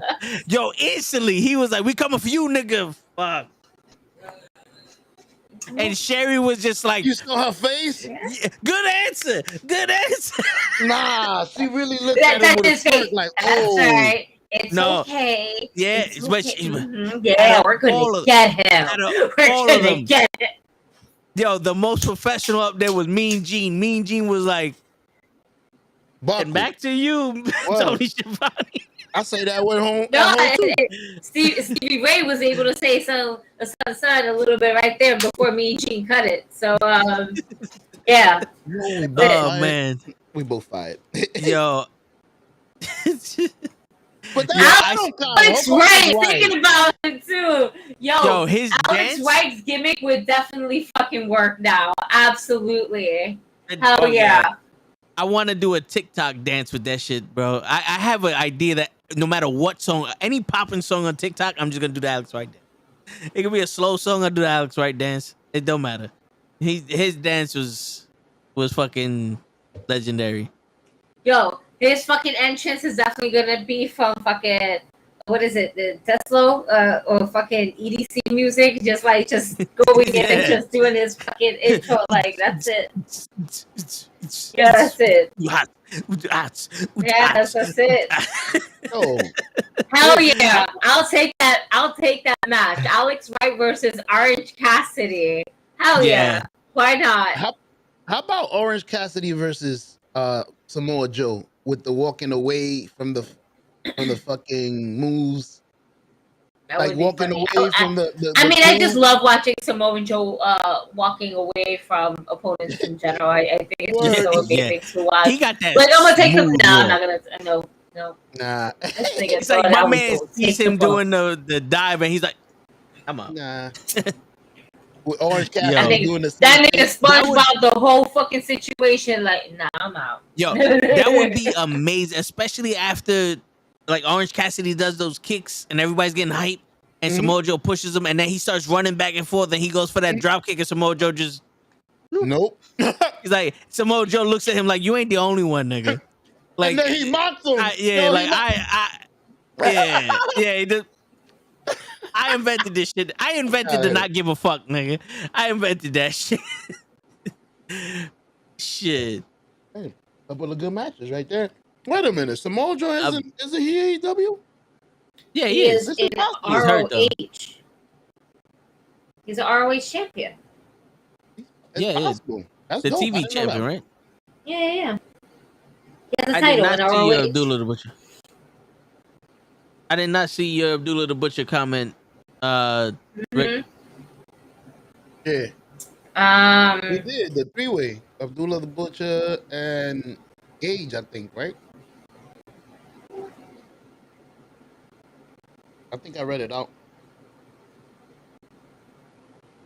Oh, that's why, because my thing is hidden. I have to show it. Abdullah the Butcher versus Max Caster, so he could diss him and get his ass whooped. Oh yeah. Yeah. Hold on. I gotta look at the other chat. Go ahead. Oh shit. I'm sorry. Somebody just sent me a Shawn Michaels meme and I fucking love it. I'm about to post it on my page. It's legit. Shawn Michaels looking up at you, right? And the lighting on his face is like more just on one side, and then the other side is just like kind of like darkened out and black, right? He's wearing a black button-up shirt with his cross clearly, because he's Kofi, his Christian cross right here. We got that going on, and he got his hands like this, like he looks like he's praying and looking up and being, adorably sexy boy. And it literally says, "When even the Lord thinks you're cute and knows you're sexy." And I'm fucking dying right now. And I'm like, clever. Yo, Matt, I did see the repost from Gigi. I saw when the guy with the white, I think it was the white shirt, he jumped off the second rope. Backwards, I think it was. You just walked off. You looked at the crowd. I think you spoke to the crowd, too. Oh, shit. Wait a minute. I do have some news that I would like to share with y'all. I'm sorry. Hardcore Holly, I can see. Hardcore Holly? Yeah, I can definitely see that. Absolutely. Hold on. Where did it go? Yo, yeah, Pimp, you missed a lot, Pimp. You missed the show's end. Damn, Pimp, you coming in now? Bruh. He was in the beginning, but then he left. Yeah. See, you fucked up. He couldn't take my Eddie Kingston rant.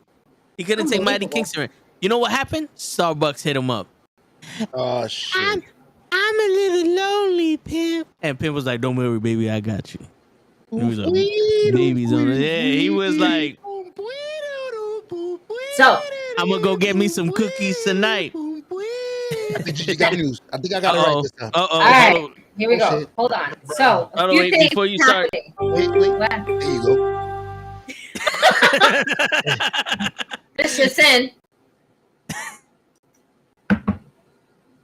All right. This Saturday, right, in Queens, we got our own AEW Cero Miedo coming to Queens at the wrestling store. And I will definitely be there to go get my photo op, my signature, and just to throw up the sign because who wouldn't love that? On top of that, ladies and gentlemen, I am also going to be on another fucking podcast. See, I just lost my moment there. That was my high moment. Yeah, I'm on another podcast. Debut of CNC Connection. Right? Shit, did I fuck that up already? I hope I didn't fuck that up. Did I fuck it up? No? Maybe? Did I? I might have fucked that up. If I fuck it up, I'm so sorry. But I will go ahead and be dropping the link on Saturday. I'm terrible at these things. I was not prepared. I am so that was fucking muted terrible. though. I was dying, bro. There's a lot that goes on through the wrestling speed. Wait a minute. I'm right. I was the CNC Connection. Fuck yeah, I got it right. I said that right. Yeah. I did say it right. CNC Connection. Okay. We will definitely be premiering this episode this Saturday at 7 p.m. Now, do I know that is going live? I do not know these things just quite yet. We'll get there when we cross that bridge. But I will keep you motherfuckers completely updated on what the festivities will be. And I might just go even a little bit live when I'm in the wrestling store about to see Pentagon. So, ya tú sabes, cero miedo. And can we confirm that we are? Yes. I know I'm going. I know you're going. So I don't know if this nigga going. Are you going? He got a ticket. Permission from my wife. This what? Is a ticket. Okay, so currently, you know what? We confirm. All right, and we'll put Toe in there, and then and Show in there, and Lay in there, and Kenny in there. That we will be going to AEW Grand Slam at Arthur Ashe Stadium September 21st. All right. So if you want to say what's up to your fellow knuckleheads and you in the building, don't be shy. We're cool. If you come off kind of stalkerish, I might come off at you because, it is what it is. But we will go ahead and say a whole bunch of hi to you guys. If you guys just stop by and see us, we will definitely keep you guys posted until the day comes up.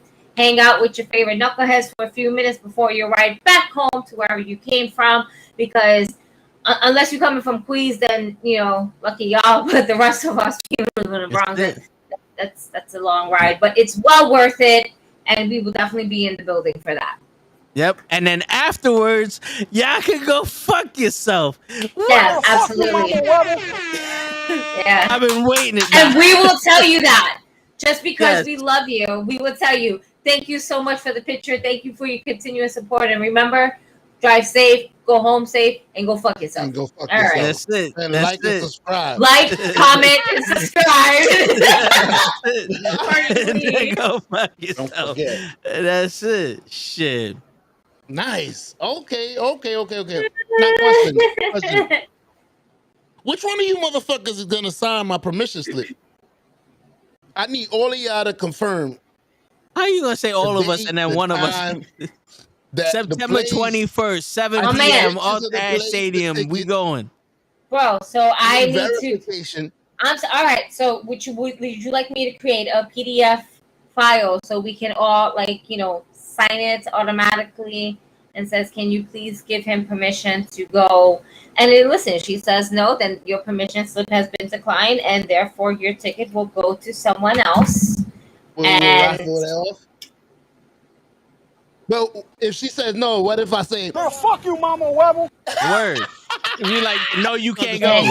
Get the fuck out of here! man, I need to sleep upstairs. It's cold down here. Shit. That would be precisely. That would be it Mom, right there. I can see it now. Wait, can I go to the AEW? No, you can't. Why would you do this? Yo, put me on the screen. Put me on the...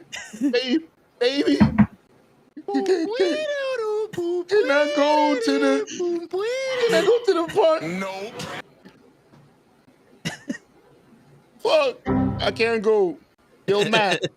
You got Want to know how you go, show? You know how you go? When you bring the whole crew with you. Who the fuck you think this is? This is Word. knucklehead. You bringing your kids? We're gonna have to go up. We're gonna have to go up to Show's house. Throw Listen, barbecue. you a mom. You have to bring the kid everywhere. And then we're gonna have the fucking. Therefore, you bring the wife with you, and you bring the kids, and then you don't miss out on an experience, and they don't miss out on an experience, and then they understand how important it is to you to go to live show events. Now, this is the thing: you might not have to say, immediately. We know that you have to immediately go. There's no way you're gonna stick around to say hi to people if they want to say hi to you. If they, bump into you, hey, what's up? That's cool. Now I gotta go, and then you go, and then you go. But you gotta bring your whole squad, your whole tribe with you. I don't think Show can fucking. I don't think Show can afford $1,000 for 5 people. I can't. Nigga, the top seats go for 35. The very top ones. So you want me to put them up there and sit with y'all? That's fucked up. I mean, I didn't say that. I agree with Gigi. I agree with Gigi 100%. You said that. Leave them in the car. Leave them in the car with the tablet so they can watch Dynamite while you are on the stage. I agree with Gigi. Bring them, leave them in the car, crack the window open with a little tablet. They can watch Dynamite. Be like, look, Daddy's on TV, and you be with us. You ain't putting words in my mouth. I never said that dumb shit. I said bring the whole squad for an experience. Y'all want to talk about a whole fucking experience that lands y'all in jail. Oh shit! We gonna crack the window open. We gonna crack the window open. Yo, Matt got a wrestling match on September 18th. That's my brother's, but that's Cap's birthday in Brooklyn. Okay, very nice. And also on August 20th, I peeped that. He's having a match somewhere in Connecticut, I believe. Oh, I'm sorry. I peeped that. Oh, yeah. Also, I forgot. You're promoting a match? I should put the blunt down. Yeah. A little bit. I am promoting a match, and I'm not going to say what match yet, but I will be promoting a match on Jobber Slam 2 that will be happening on August 20th. You know what's crazy? 21st? I think you already said who. She told us in private. I told you guys. I told you guys. I'm not saying it out loud. I'm not saying it out loud. We're not there yet. Shut the fuck up. Shut the fuck up. Yeah, show that fake news. Get that the fuck out of here. All right, she ain't tell nobody shit. She ain't tell nobody shit. But well, she knows though. Well, she has to know. She's promoting it. So she knows. She knows, but you don't know that she knows, and they don't know that you know. That's my sister. Why I wouldn't know? Do it live. Fuck it. All right. Well, y'all would keep me out. So shut up. What? I haven't. What? I'm not talking. I'm not saying nothing. This nigga said he's not talking, but yeah, he's talking. He must be goddamn confused. He's confused. He's confused. But we just speak. Unbelievable. A podcast without speaking would be atrocious. Unbelievable. So you're speaking, you're not talking? Is that what it is? No. Define speaking. What? He's speaking, he's not talking. No. You guys talk about which old school worker would work today. I really believe the Red Rooster would work today, and Ronnie. Ronnie Garvin, yeah, but the Red Rooster? Word. Not that Rooster, gimmick. no. Not that gimmick. Yo, why does Gigi look like a Gigi looks like the Like only boss. Yeah. Like an evil. I must cut his fucking legs off when I see him. She gonna Not turn even thinking he knows anything. Yo, she turned her back on you, show, because you're speaking but not talking. But you gotta shut the fuck up about what match she's promoting. I didn't even say the P word. I didn't say nothing. You see her? My master plan. Yo, she looks mad evil. Word. With the back of the head. Watch when I catch you. Oh man. Real. But anyways, I don't know nothing. I don't know what they're talking about. I plead the fifth. Yeah, and on that See, note, as soon as you see say shit like that, that's how you know your ass is guilty as fuck. word. I plead the fifth. It's simple. July 30th tag team title tournament for CPGW in West Haven, Connecticut. Gonna bring home the gold. Oh, nice. You better fucking bring home the gold. Let's go. Who's your tag team? Chancleta, I never you seen better you. fucking dip that chancleta in holy water and all the fucking churches you can find. That's it. You find that one chancleta, you dip it in holy water. That's it.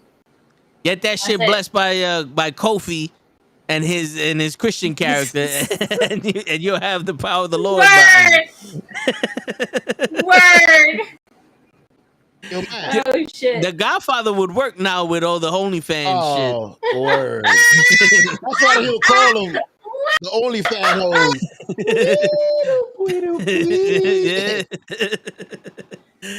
Shit. Oh man. My man is fucking collecting digitally. Word. Shit. Yo, Matt, quick question. You ever came off the top rope with your chancleta? Double handle? Blink. Axe handle. Axe handle. My bad. I said handle. It's a double handle. Just You got a double handle axle. chancleta, Matt. That's the name of your move now. The double handle chancleta. I better hear that shit from the announcer when I watch the matches. Double handle. The double handle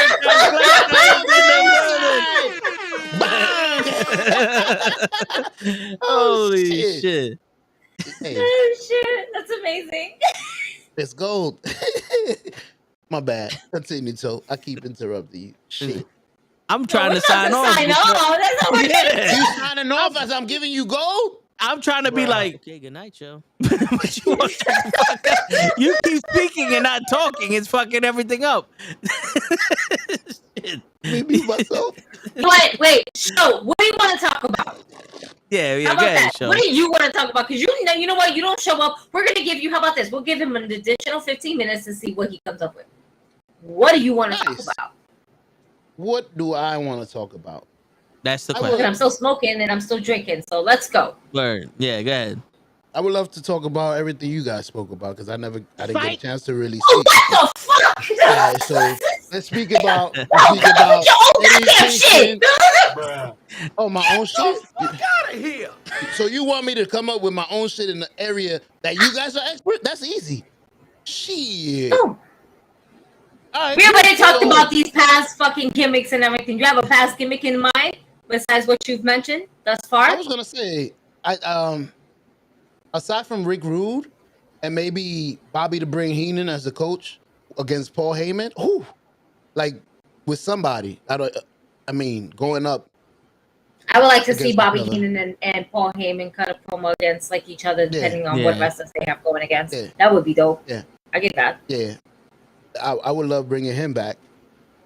And who else did I don't know if would Yokozuna All right, Matt.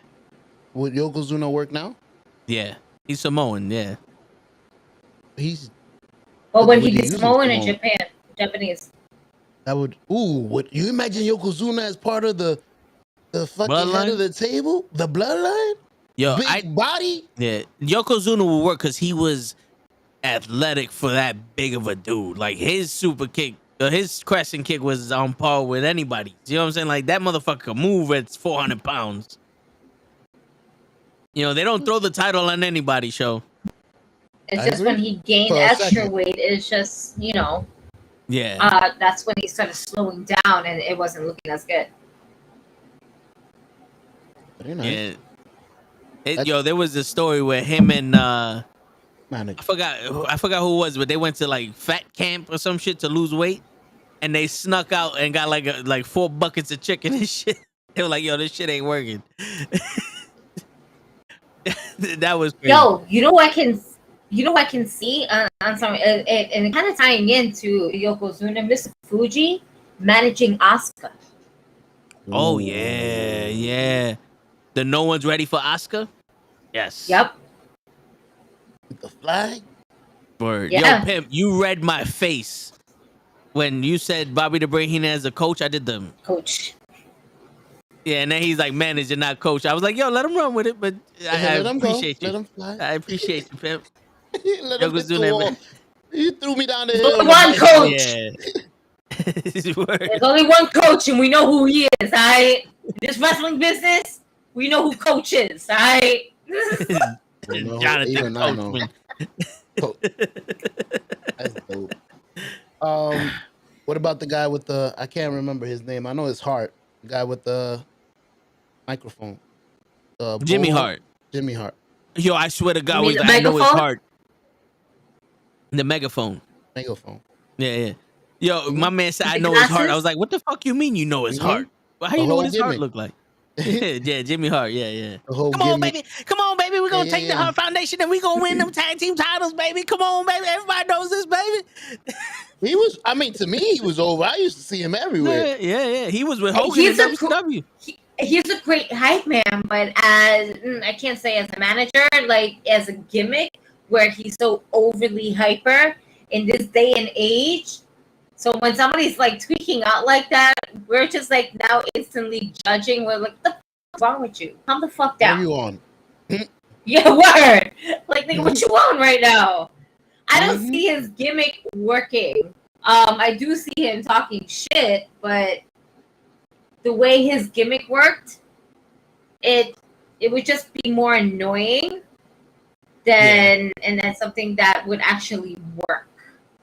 Because we have shit that's annoying, and we're just like, no, we're not feeling this. Him and Butch. Him and Butch would pay for He's the mouth of the South, Butch.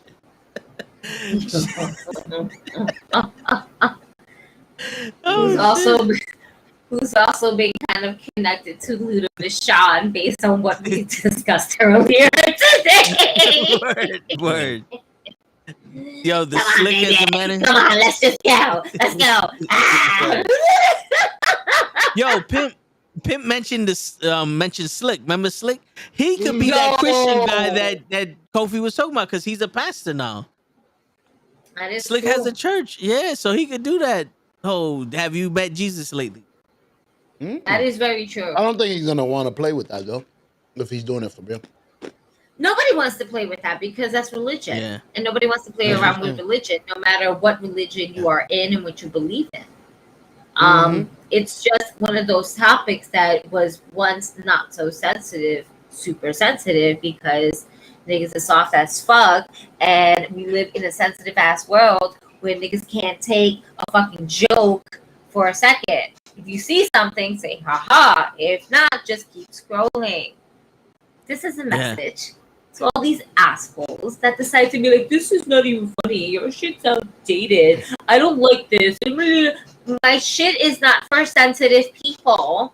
And for those who just feel slightly offended, it's a joke. It's a meme. You don't like the humor?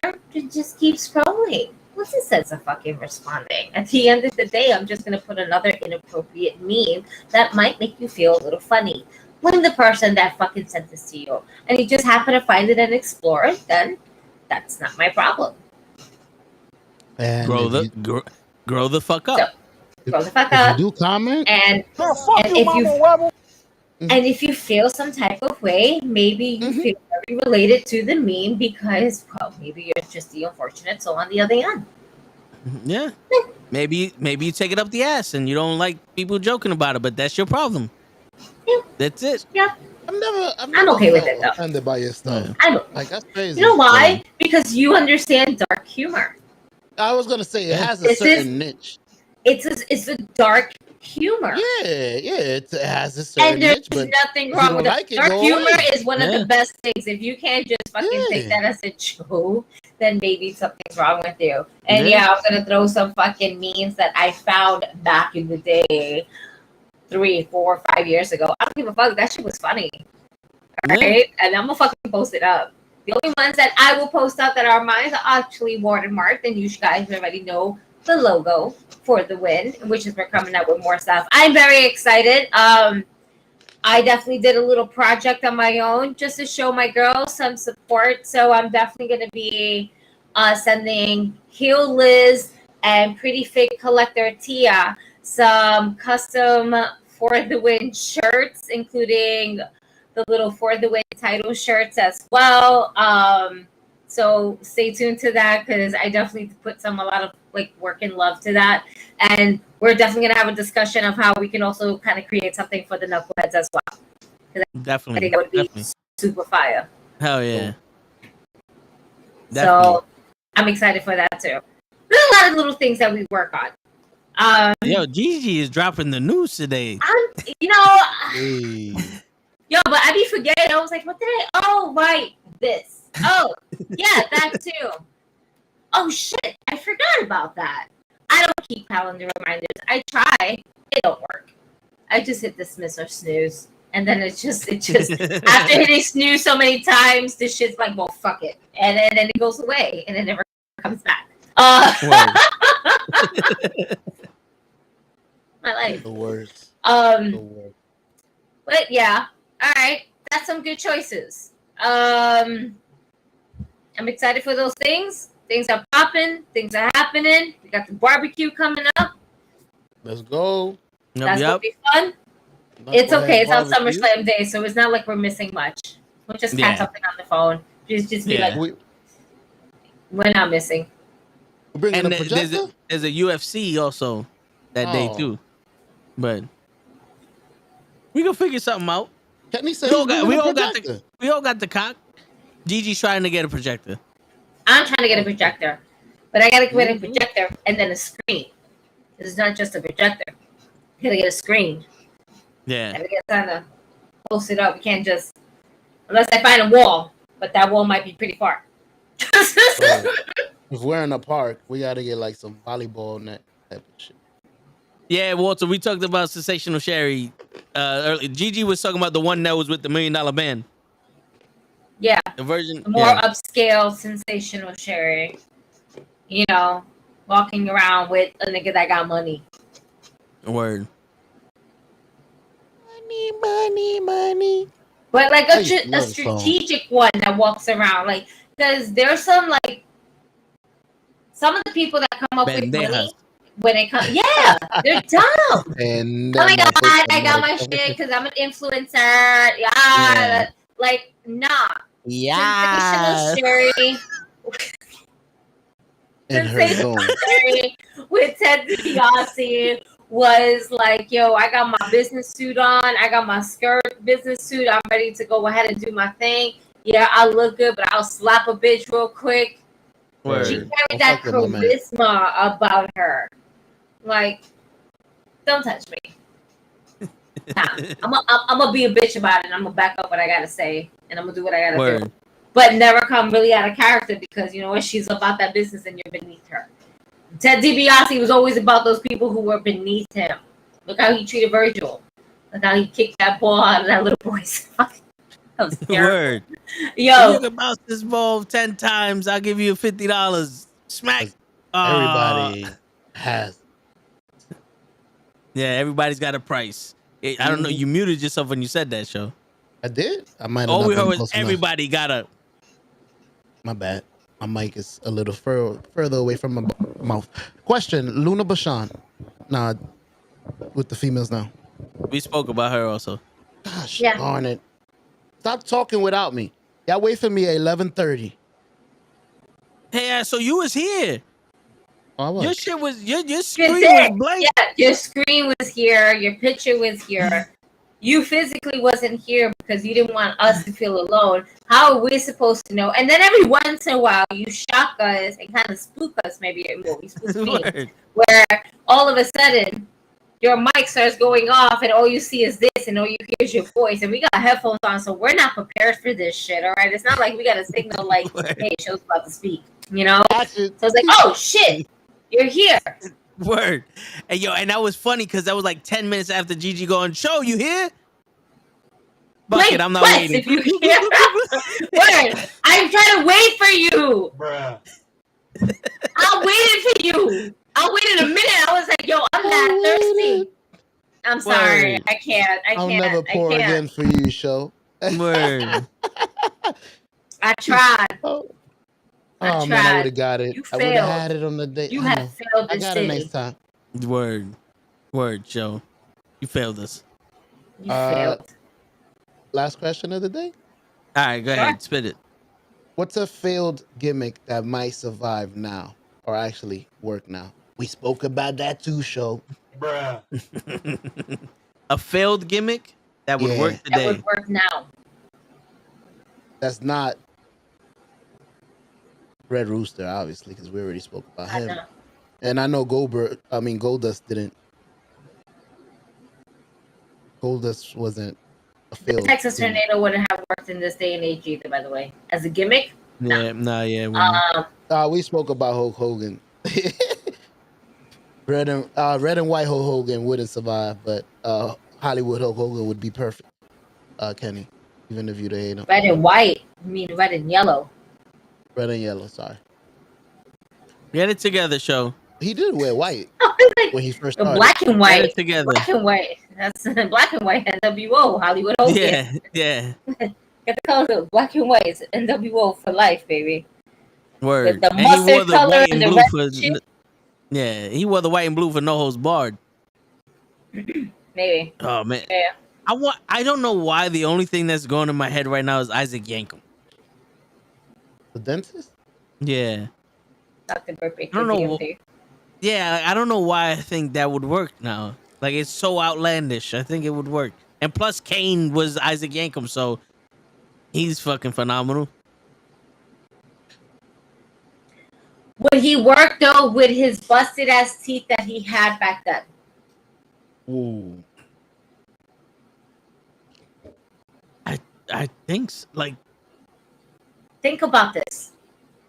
With Dr. Isaac Yankem, with the look, the curly hair, and think about the whole image that we're getting here. His yellow fucking looking rotting teeth for a dentist. Yes, he is a sketchy dentist. Why? Because back in the day, there was no insurance for dental. And even now, there's insurance, and it's still fucking trash. Like, word. It's expensive, all right?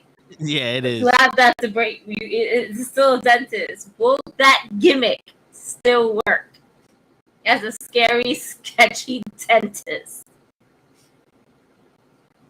I think so. Yeah, I want because Edge was in the Brood for 3 months, and now he ran the Judgment Day. I think Isaac Yankem could work nowadays.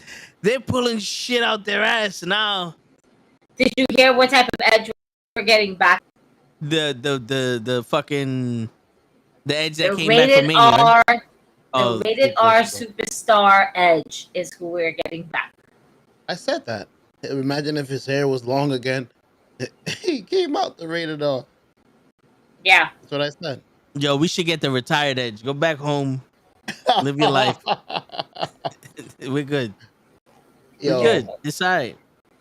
So, by the way, 10 gimmicks that didn't work. The Great Khali, Public Enemy, Retribution. Wait, hold on. Whoa. I feel they like didn't work in the WWE. That's what it says. Public Enemy worked in ECW. Okay. It didn't work in WWE because they were like, you're a fake fucking wrestlers, and they beat the shit out of them. The wrestlers didn't accept Public Enemy in WWE. But in WCW and ECW, they worked. They were the original Dudley Boys. They were the first ones with the tables. Yeah. They worked. Mordecai.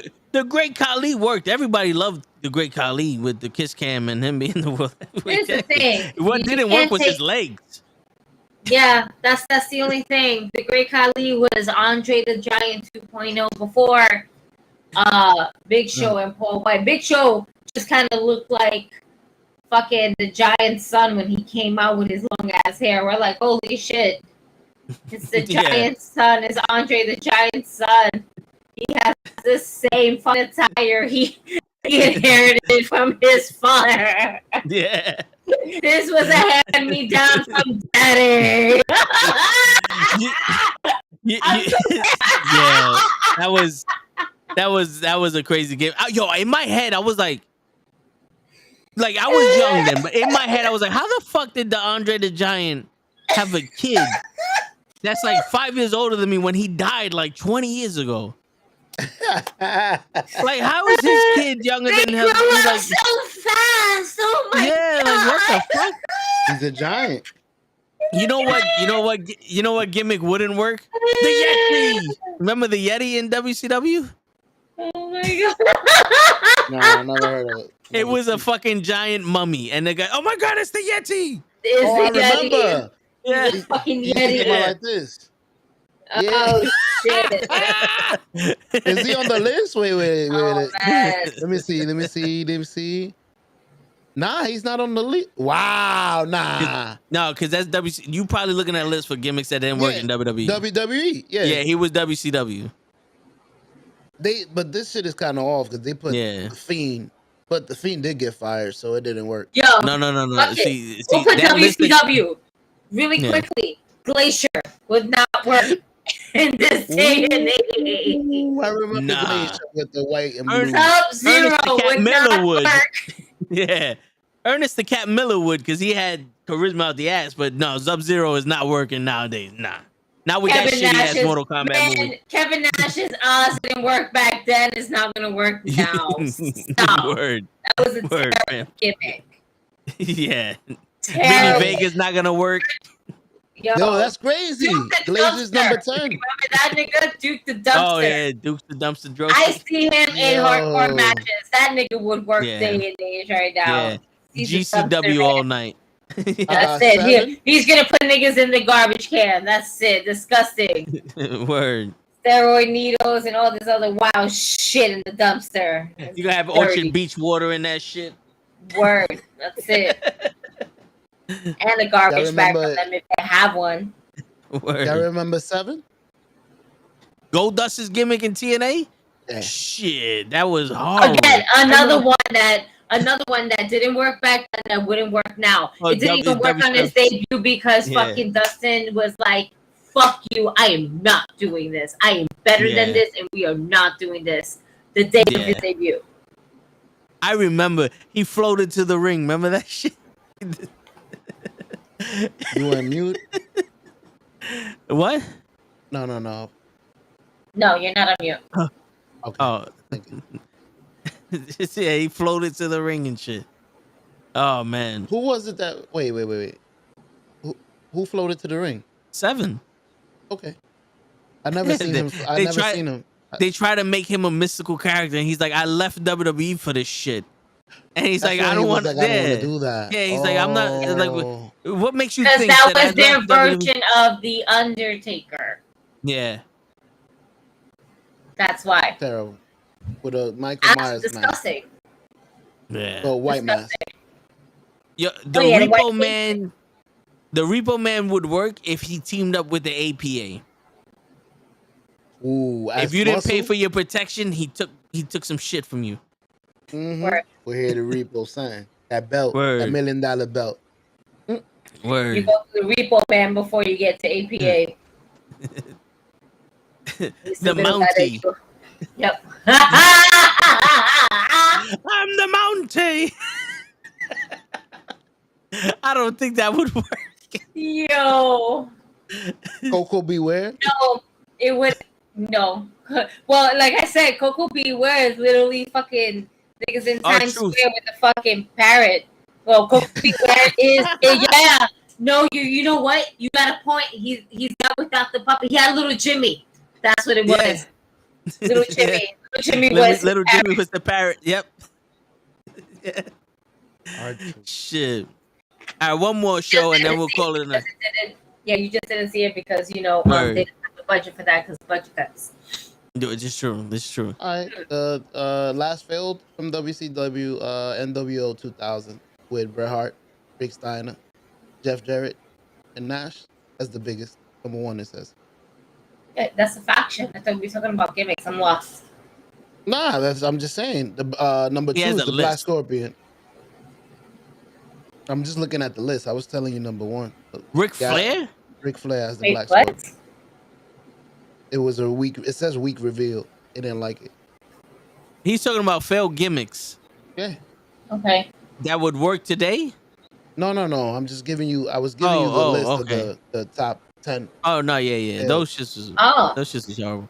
The only version of the NWO that was worse than NWO 2000 was when they tried to do that shit with Booker T, Shawn Michaels, Kevin Nash, and every other fucking DX member that was NWO. That lasted about 3 days. Then they brought back DX? Yeah. Then they broke up. They were like, nah, you know what?